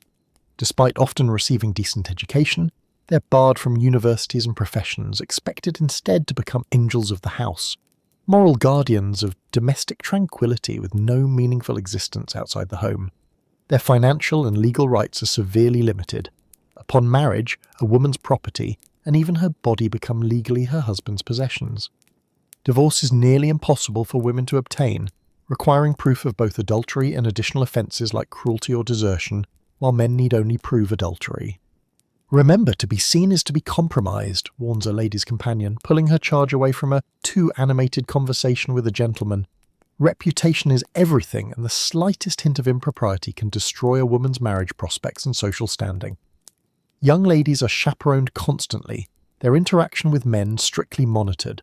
Physical affection beyond the most formal touch is forbidden before marriage. Many enter their wedding nights with no practical knowledge of sexuality, leading to shock, trauma, and marriages characterized by physical and emotional distance. Meanwhile, Victorian men live with contradictory expectations that twist their own psychological development. The ideal man exhibits perfect self-control in public, restrained, stoic, morally upright, while simultaneously proving his masculinity through sexual conquest. This impossible standard creates a culture of performance, where appearances matter more than actions. The same gentleman who loudly champions family values and female purity in his club might visit prostitutes on his way home, seeing no contradiction in his behaviour. This sexual double standard reaches its most disturbing expression in Victorian London's massive prostitution industry. While condemning fallen women as morally corrupt, society creates economic conditions that make prostitution the only viable option for many. factory girls earning starvation wages, domestic servants impregnated, then dismissed by their employers, widows with children to feed, all might turn to sex work from desperation rather than depravity. Walk through Haymarket at night and you'll see elegantly dressed women soliciting gentlemen outside theatres. In the East End, conditions are harsher, women working in squalid brothels or soliciting on dangerous streets, vulnerable to violence and disease. Many begin this life as young as 13, their exploitation hidden behind Victorian society's refusal to acknowledge unpleasant realities. When reformers like Josephine Butler attempt to address these issues, they face vicious opposition from the very establishment that enables the system's worst abuses. We must protect innocent minds from corruption, insists a clergyman, opposing sex education that might have prevented countless unwanted pregnancies and sexually transmitted infections.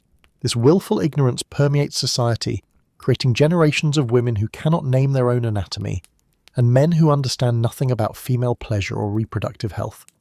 Venereal diseases spread silently through respectable households because discussing symptoms is too shameful to contemplate. For pregnant, unmarried women, options are brutally limited. Dangerous abortions performed by unqualified practitioners claim countless lives. Foundling hospitals and baby farms provide places to abandon unwanted infants, many of whom die from neglect. Workhouses separate mothers from their illegitimate children, punishing women for pregnancies that may have resulted from rape or economic coercion. The fathers or divas, meanwhile, typically face no consequences whatsoever. Even reproduction within marriage carries extreme risks. Childbirth remains hazardous, as you saw when exploring Victorian medicine. Women might endure a dozen pregnancies in quick succession, their bodies never fully recovering between births.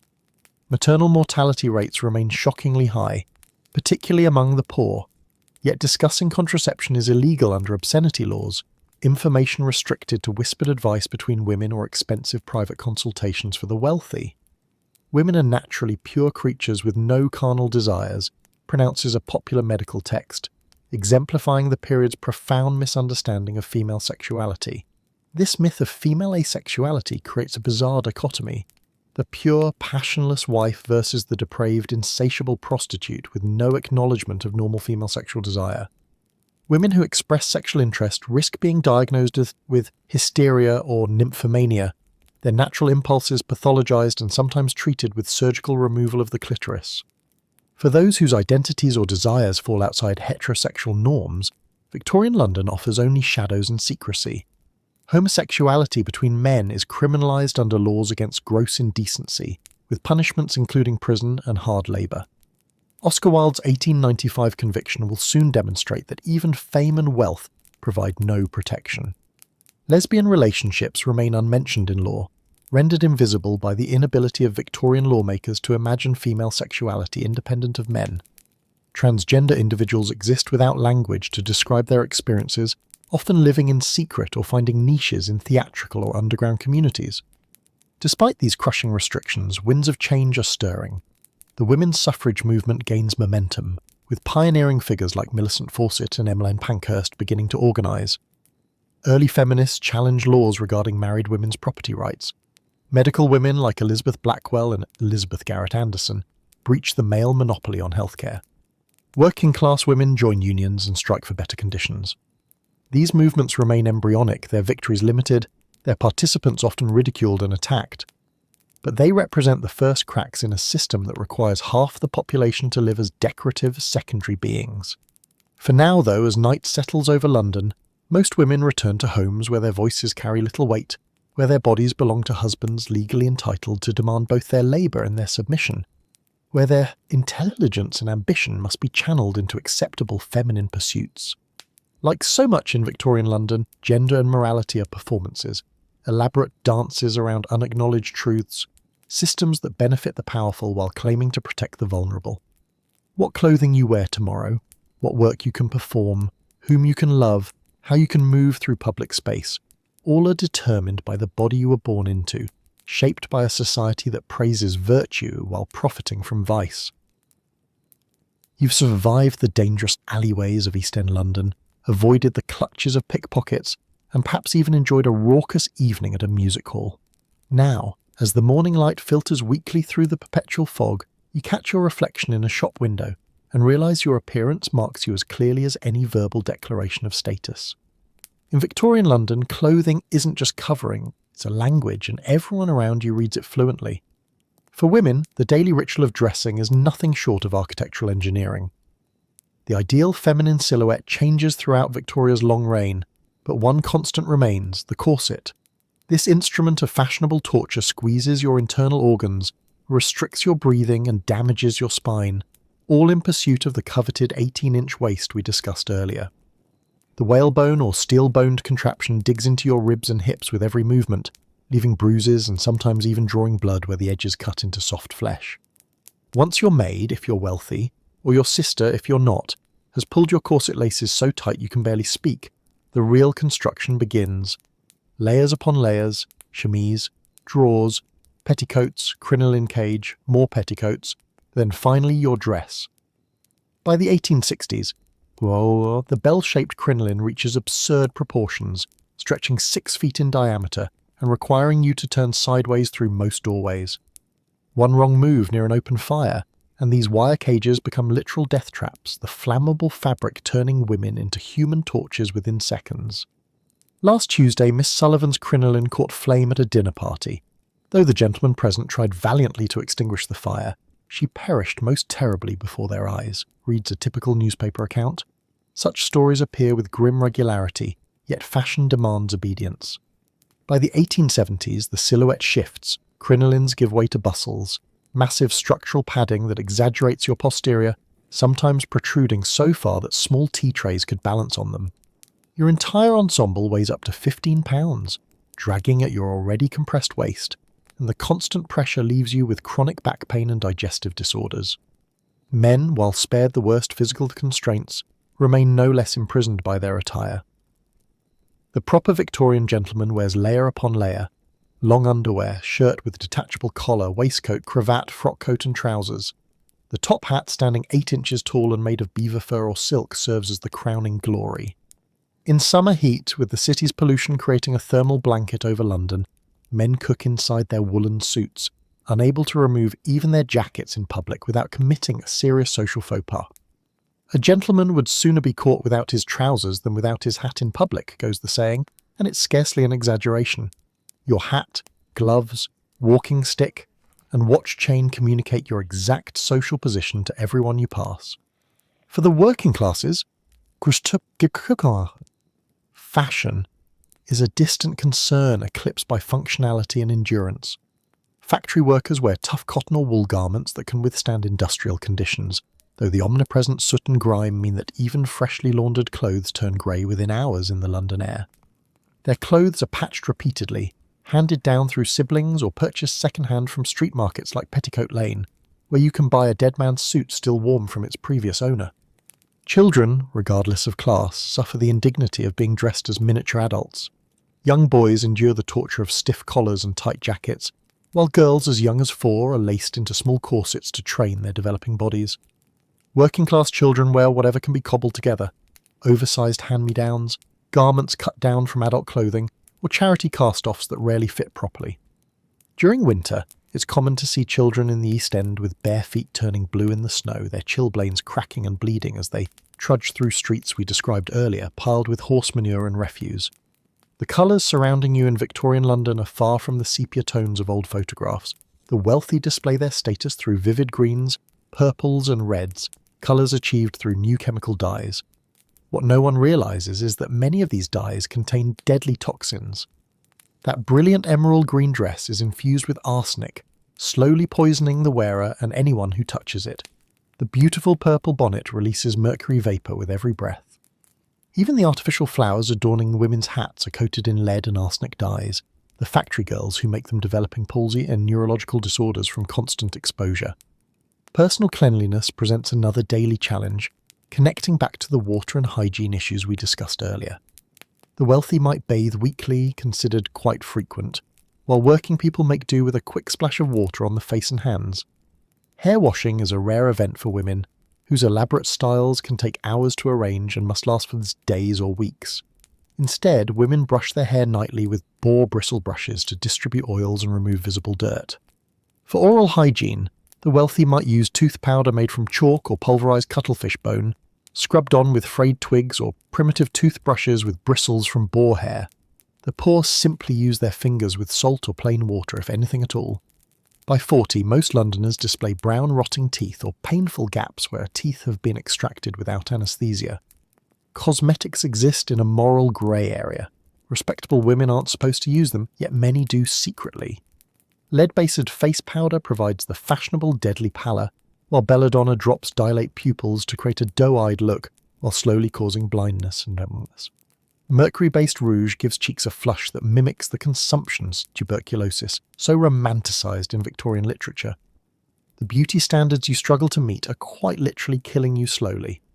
In an era where appearance defines everything from job prospects to marriage possibilities, the pressure to maintain proper attire despite physical discomfort or financial hardship is immense. A working man's worn-out boots or a seamstress's frayed cuffs might be the difference between employment and destitution. Fashion isn't frivolous, it's survival. As evening approaches and you prepare to venture back into the smoky London streets, you adjust your appearance one final time, straightening that punishing corset if you're a woman, or ensuring your tie is perfectly knotted if you're a man.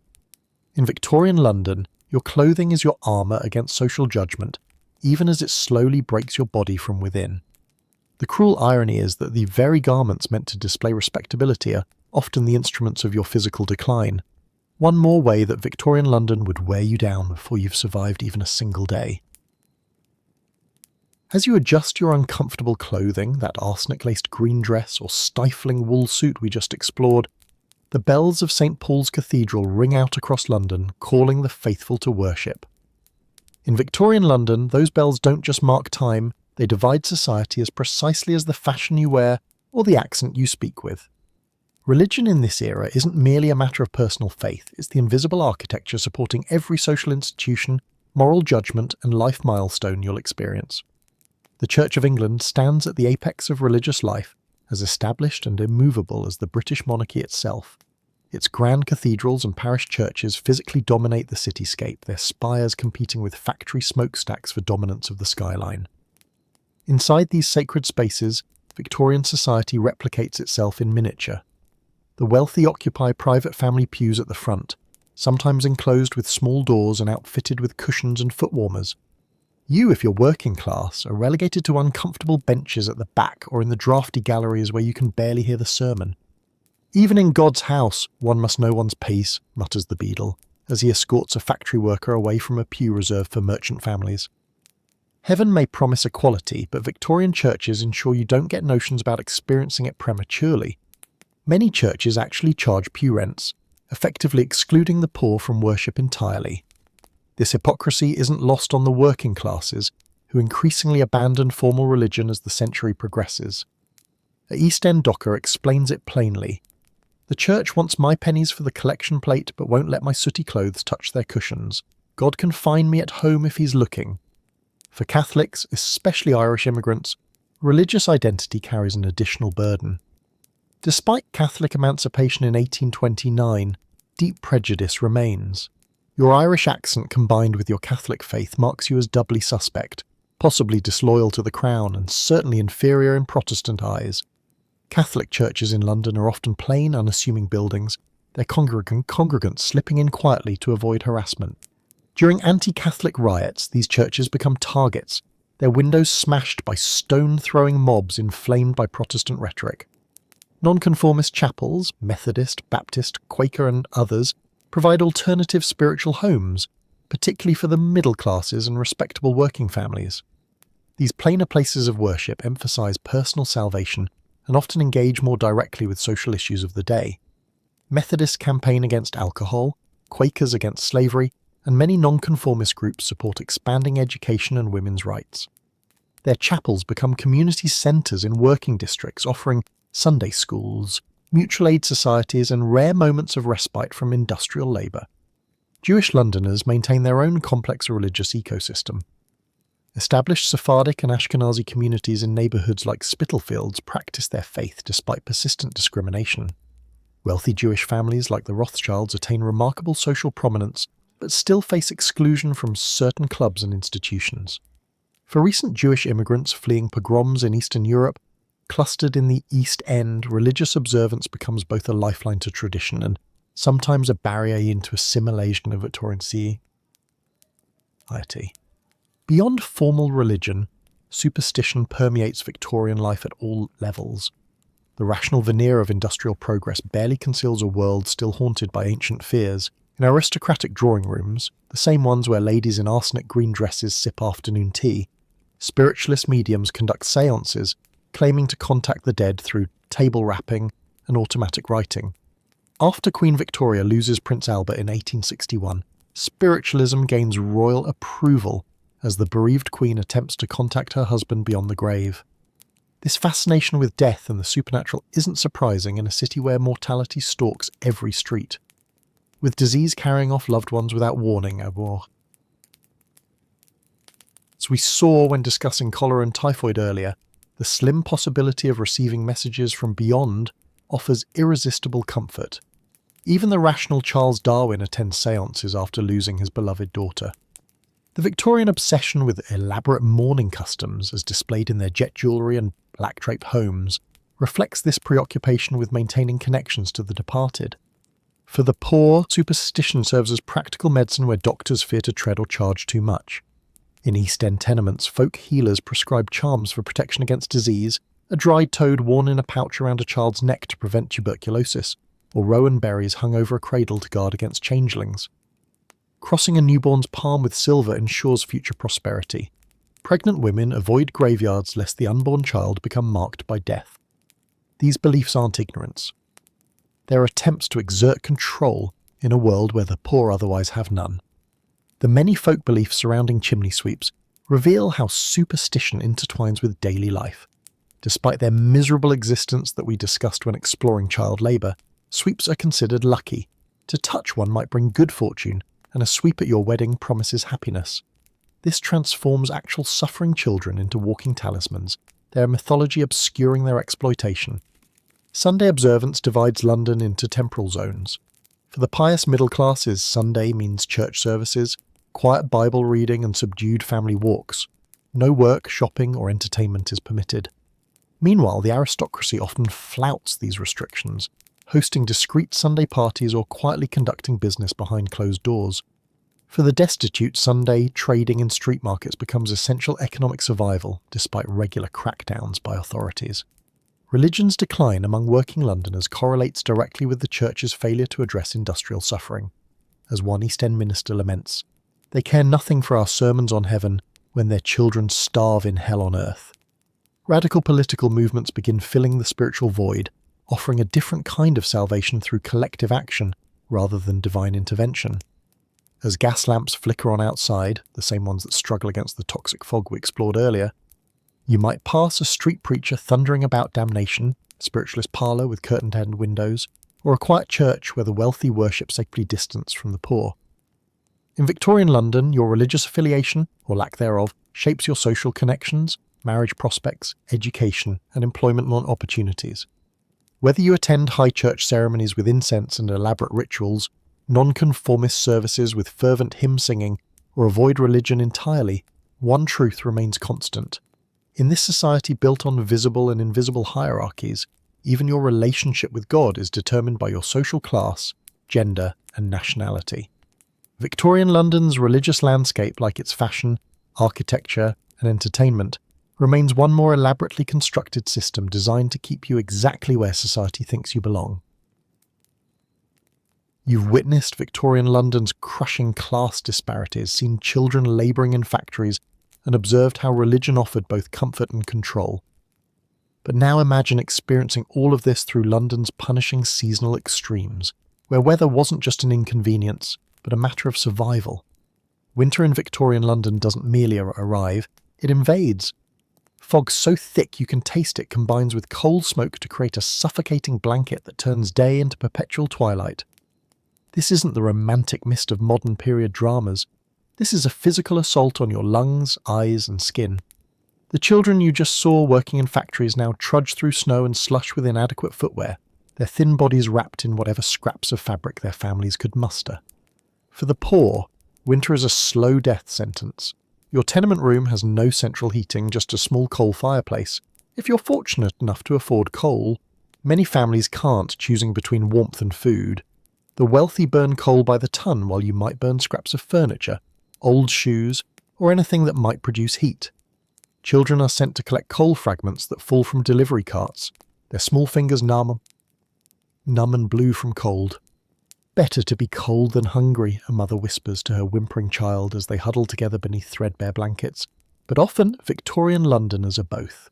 Food prices rise in winter when transportation becomes difficult. Fresh produce vanishes. Your diet becomes even more monotonous. Potatoes, bread, and weak tea day after day after day. The Thames occasionally freezes solid during particularly harsh winters, creating frost fairs where vendors set up stalls on the ice, roasting meat and selling trinkets. It sounds magical until you realise the freezing of the river means dockwork stops, shipping halts, and thousands of labourers lose their income precisely when they need it most. What's a carnival for some is catastrophe for others. Meanwhile, in the mansions of Belgravia and Mayfair, the upper classes barely notice winter's bite. Their homes feature multiple fireplaces kept constantly burning by servants who stoke them through the night. Their carriages have heated bricks for their feet and fur blankets for their laps. Their wardrobes expand with winter garments, fur muffs, woolen capes, and leather boots lined with lamb's wool. The same season, yet two entirely different experiences. Disease flourishes in winter. Tuberculosis, already rampant, claims more victims as weakened bodies succumb. Pneumonia sweeps through crowded tenements. The elderly die quietly in their beds, families often unable to afford proper burials. Bodies sometimes remain in homes for days, sharing rooms with the living until money can be scraped together for the simplest funeral. Spring arrives not with gentle warmth but with flooding. The Thames swells with melting snow and rain, sewage backing up into streets and basements. The same children who shivered in winter now wade through contaminated water to reach schools or workplaces. Typhoid and cholera bloom alongside the first flowers. But at least there's light. The crushing darkness of winter recedes, and with it, some of the despair. Street vendors return in greater numbers, food becomes marginally more affordable.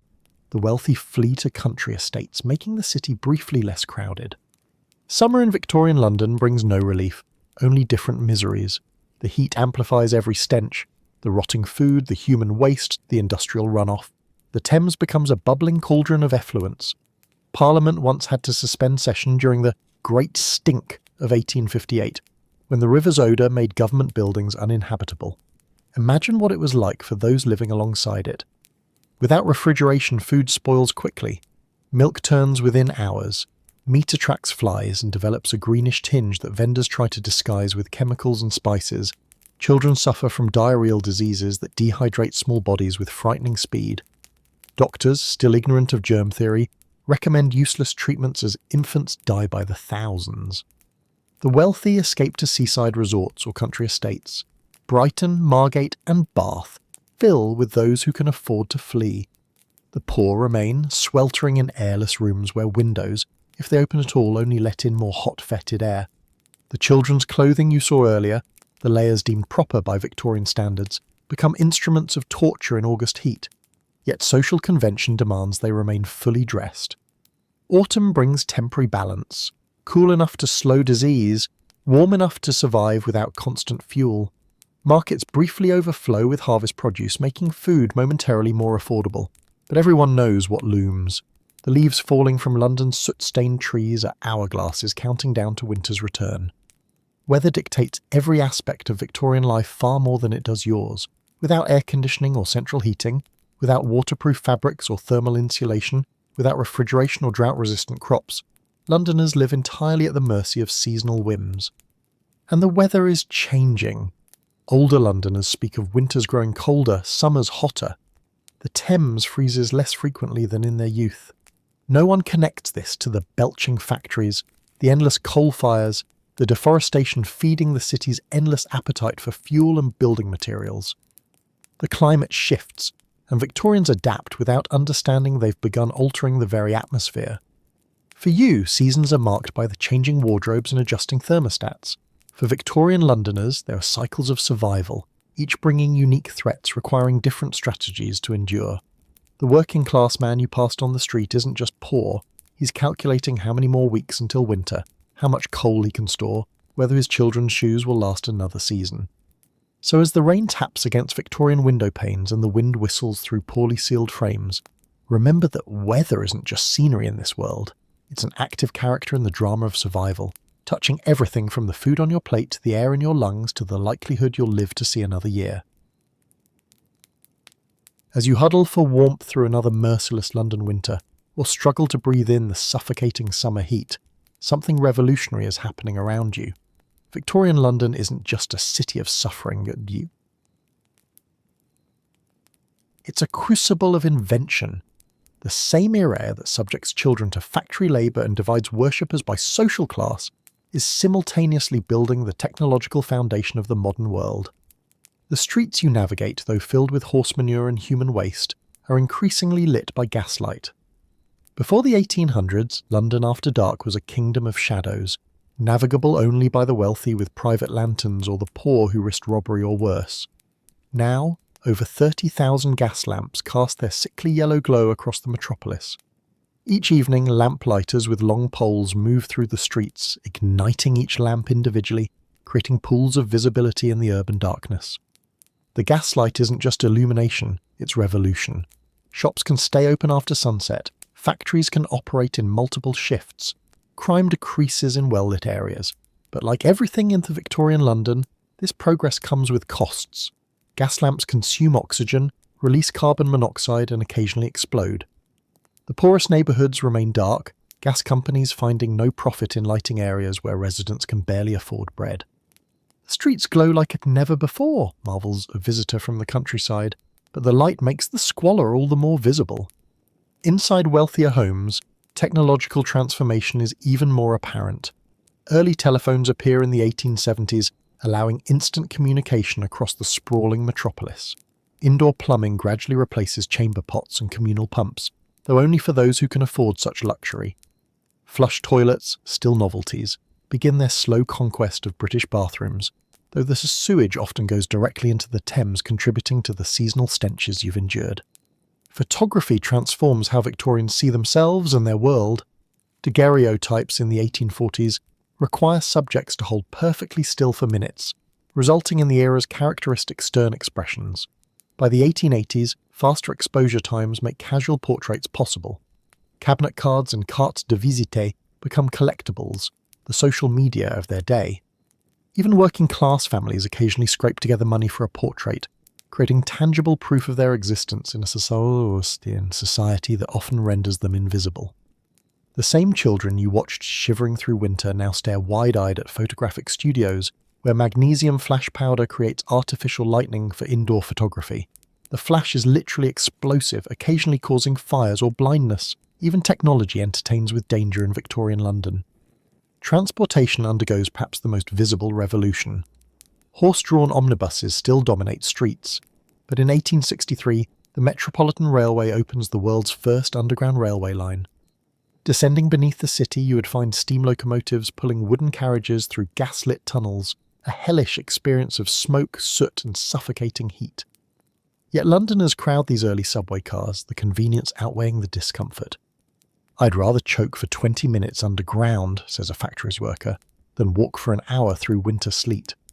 By the 1880s, the first electric lighting appears, flickering and unreliable, but hinting at a coming transformation. Edison and Swan's incandescent bulbs promise cleaner light without gases' dangers. The wealthy install primitive electrical systems in their homes, while most Londoners view the technology as magical, even threatening. The telegraph connects London, not just to distant British cities, but to the empire spanning the globe. News that once took months to arrive now appears in hours. Stock prices, military dispatches, and personal messages race along copper wires at speeds previous generations would have attributed to witchcraft. The most modern offices contain telegraph equipment, their operators, often young women developing the first technological careers accessible to their gender, tapping messages in Morse code with almost musical rhythm. Inside hospitals where you've seen the poor suffer and die, medical technology inches forward. Stethoscopes replace direct ear-to-chest listening. Anesthesia, chloroform and ether, makes surgery survivable, though still terribly dangerous. Microscopes reveal previously invisible threats. though the connection between germs and disease remains controversial among conservative doctors. Medicine stands at an uncomfortable crossroads between ancient superstition and emerging science. At the Great Exhibition of 1851, held in the purpose-built Crystal Palace, over 6 million visitors marvel at technological wonders from across the globe. Steam engines, hydraulic presses, telegraphs, daguerreotypes, gas lighting, farm equipment, printing presses, all displayed in a structure itself revolutionary. A massive greenhouse of prefabricated iron and glass panels. Prince Albert's Showcase of Progress presents a sanitised version of industrial achievement, with none of the human cost you've witnessed in London's factories and slums. For the poorest Londoners, technology remains distant, experienced second-hand if at all. They build the railways but cannot afford to ride them. They manufacture cameras but never own photographs of themselves. They install gas pipes but cook over coal fires. Innovation flows around them like the Thames, visible but largely inaccessible. Yet technology gradually democratizes. Mail delivery, standardized in 1840 with the penny post, allows even modest citizens to communicate nationally. Public clocks impose uniform time on a population previously guided by church bells and sunlight. Newspapers, increasingly affordable due to steam printing presses, bring world events to carpenters' workshops and seamstress parlours. Mass-produced clothing, though poor in quality, makes fashion minimally accessible to the working class. The telegraph office manager checks his pocket watch, itself a technological marvel of miniaturized precision, and announces, "We are connected now as never before." He's right, though the connections remain stratified by wealth and class. Victorian London exists in technological contradiction, simultaneously primitive and futuristic. Horse manure fills streets crossed by telegraph wires. Gas lamps illuminate buildings lacking running water. Factory machines, precise enough to weave complex patterns, operate in workshops without basic safety features. Each innovation addresses one problem while often creating others. The technology reshaping London arrives unevenly, creating new divisions. Those with telephones can speak instantly to others with telephones, leaving the majority in communication isolation. Those with access to photography create permanent images of themselves, while the poorest leave no visual record of their existence. Electric lights create islands of brilliance in seas of darkness. As you navigate this city of contrasts, you're witnessing the painful birth of the modern technological world. A world being built by people who would barely recognise the society their innovations would eventually create. As the gaslights dim and Victorian London fades into the shadows of history, it's time to ask yourself, could you truly survive even a single day in this world we've journeyed through? A world where the air itself was a poisonous blend of coal smoke and factory exhaust. Where water carried invisible death in the form of cholera and typhoid. Where food was routinely adulterated with chalk, alum, and worse. The simple answer is no. You wouldn't last a day in Victorian London, and neither would most modern people. Consider what your body is accustomed to. Clean water flowing at the turn of a tap, temperature-controlled environments, food safety standards, antibiotics, pain management, and regular bathing. Your immune system, never challenged by smallpox or scarlet fever, would be vulnerable. Your lungs, unused to air thick with industrial particulates, would struggle with each breath. Your digestive system, adapted to refrigerated, inspected food, would rebel against Victorian fare. Even if you were wealthy enough to afford the best Victorian London could offer, a grand house in Belgravia, servants, private physicians, you would still face dangers. The arsenic in your wallpaper would slowly poison you. The lid in your cosmetics would damage your nervous system. The corset restricting your breathing would deform your ribs and shift your internal organs. The best medical care of the era would still involve bloodletting, mercury treatments, and surgeries performed without proper sterilisation. And if you were poor, your life expectancy might be as low as 25 years in the worst London slums. Your children, half of whom would die before age 5, would work dangerous jobs from the moment they could walk. Your home would be a single room shared with multiple families. Your body would bear the permanent marks of industrial labour, malnutrition, and preventable disease. Victorian London was particularly cruel to its poorest residents, with workhouses designed to be just barely preferable to starvation. "The past is a foreign country, they do things differently there," wrote L.P. Hartley, and nowhere is this truer than Victorian London. It wasn't just the technological differences, the lack of smartphones, internet, or television. It was an entirely different understanding of what constituted acceptable human suffering. Child labour wasn't just permitted, It was expected. Extreme poverty wasn't viewed as a social failure but as a moral one, the fault of the poor themselves. Pollution wasn't recognised as harmful but celebrated as a sign of progress. When we romanticise Victorian London, the elaborate fashions, the ornate architecture, the supposed moral certainty, we're cherry-picking the elements that seem appealing while ignoring the brutal reality that supported them. Those elegant ladies in crinolines, nulins and bustles moved through streets filled with horse manure and human waste. Those impressive factories belching smoke were staffed by children working 14-hour days. Those grand department stores sold products made in sweatshops where seamstresses went blind from poor lighting and endless stitching. And yet, for all its horrors, Victorian London was a place of astonishing innovation and progress. The technological marvels we explored, photography, telegraphs, underground railways, were revolutionary. The social reformers who fought against child labour campaigned for clean water and advocated for the poor laid groundwork for modern social welfare. Writers like Dickens used their platforms to expose injustice. Scientists like Darwin transformed our understanding of the natural world. Even as Victorian London crushed many beneath its wheels, it propelled humanity forward in significant ways. Perhaps the most important lesson from our journey isn't about Victorian London's differences, but about the thin veneer of our own modern comfort. The clean water you drink, the food safety you take for granted, the medical care that seems a basic right, these are recent luxuries, not permanent features of human existence.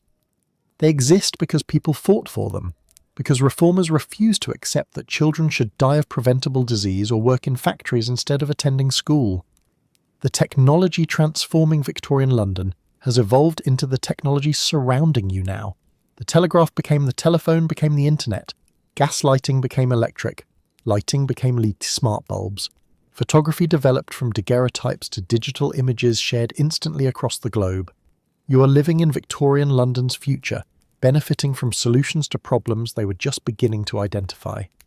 As you lie in your comfortable bed, far from the vermin-infested straw mattresses of Victorian tenements, consider how fortunate you are to live now rather than then. Your minor respiratory infection would likely be pneumonia in Victorian London. Your occasional headache would be treated with mercury or opium rather than acetaminophen. Your minor workplace injury would potentially lead to unemployment, poverty and the workhouse rather than workers' compensation and physical therapy. The fog is lifting now from our Victorian journey. The sounds of hooves on cobblestones fade. The street cries of vendors dim. The belching factories and choking smog dissipate into the past where they belong. You're returning to a world with antibiotics, indoor plumbing, food safety regulations and labour laws, all concepts that would seem magical to the average Victorian Londoner. Sleep comes easier knowing you don't need to fear the nighttime coughs of tuberculosis from the bed next to yours. Your dreams aren't interrupted by factory whistles calling you to do pre-dawn labour. Your morning won't begin with fetching water from a contaminated well or emptying chamber pots into streets already flowing with waste. As your consciousness drifts towards sleep, remember that Victorian London wasn't just a place. It was a crucible where the modern world was forged through tremendous suffering and remarkable ingenuity. The comfort surrounding you now was purchased with the broken bodies of child chimney sweeps, the blinded eyes of seamstresses, the clouded lungs of factory workers, and the brilliant minds of reformers who refused to accept such conditions as inevitable. Would you survive in Victorian London? No, but more importantly, you shouldn't have to. The very fact that we find Victorian conditions shocking rather than normal represents one of humanity's great achievements. The recognition that clean air, safe food, medical care, education and dignity shouldn't be luxuries for the privileged few but basic rights for all. So rest well, knowing that while Victorian London has faded into history, its lessons remain. The past may be a foreign country, but it's one that has much to teach us about the fragility of progress and the continuous work required to build a world where survival isn't just for the privileged few, but the birthright of every human being.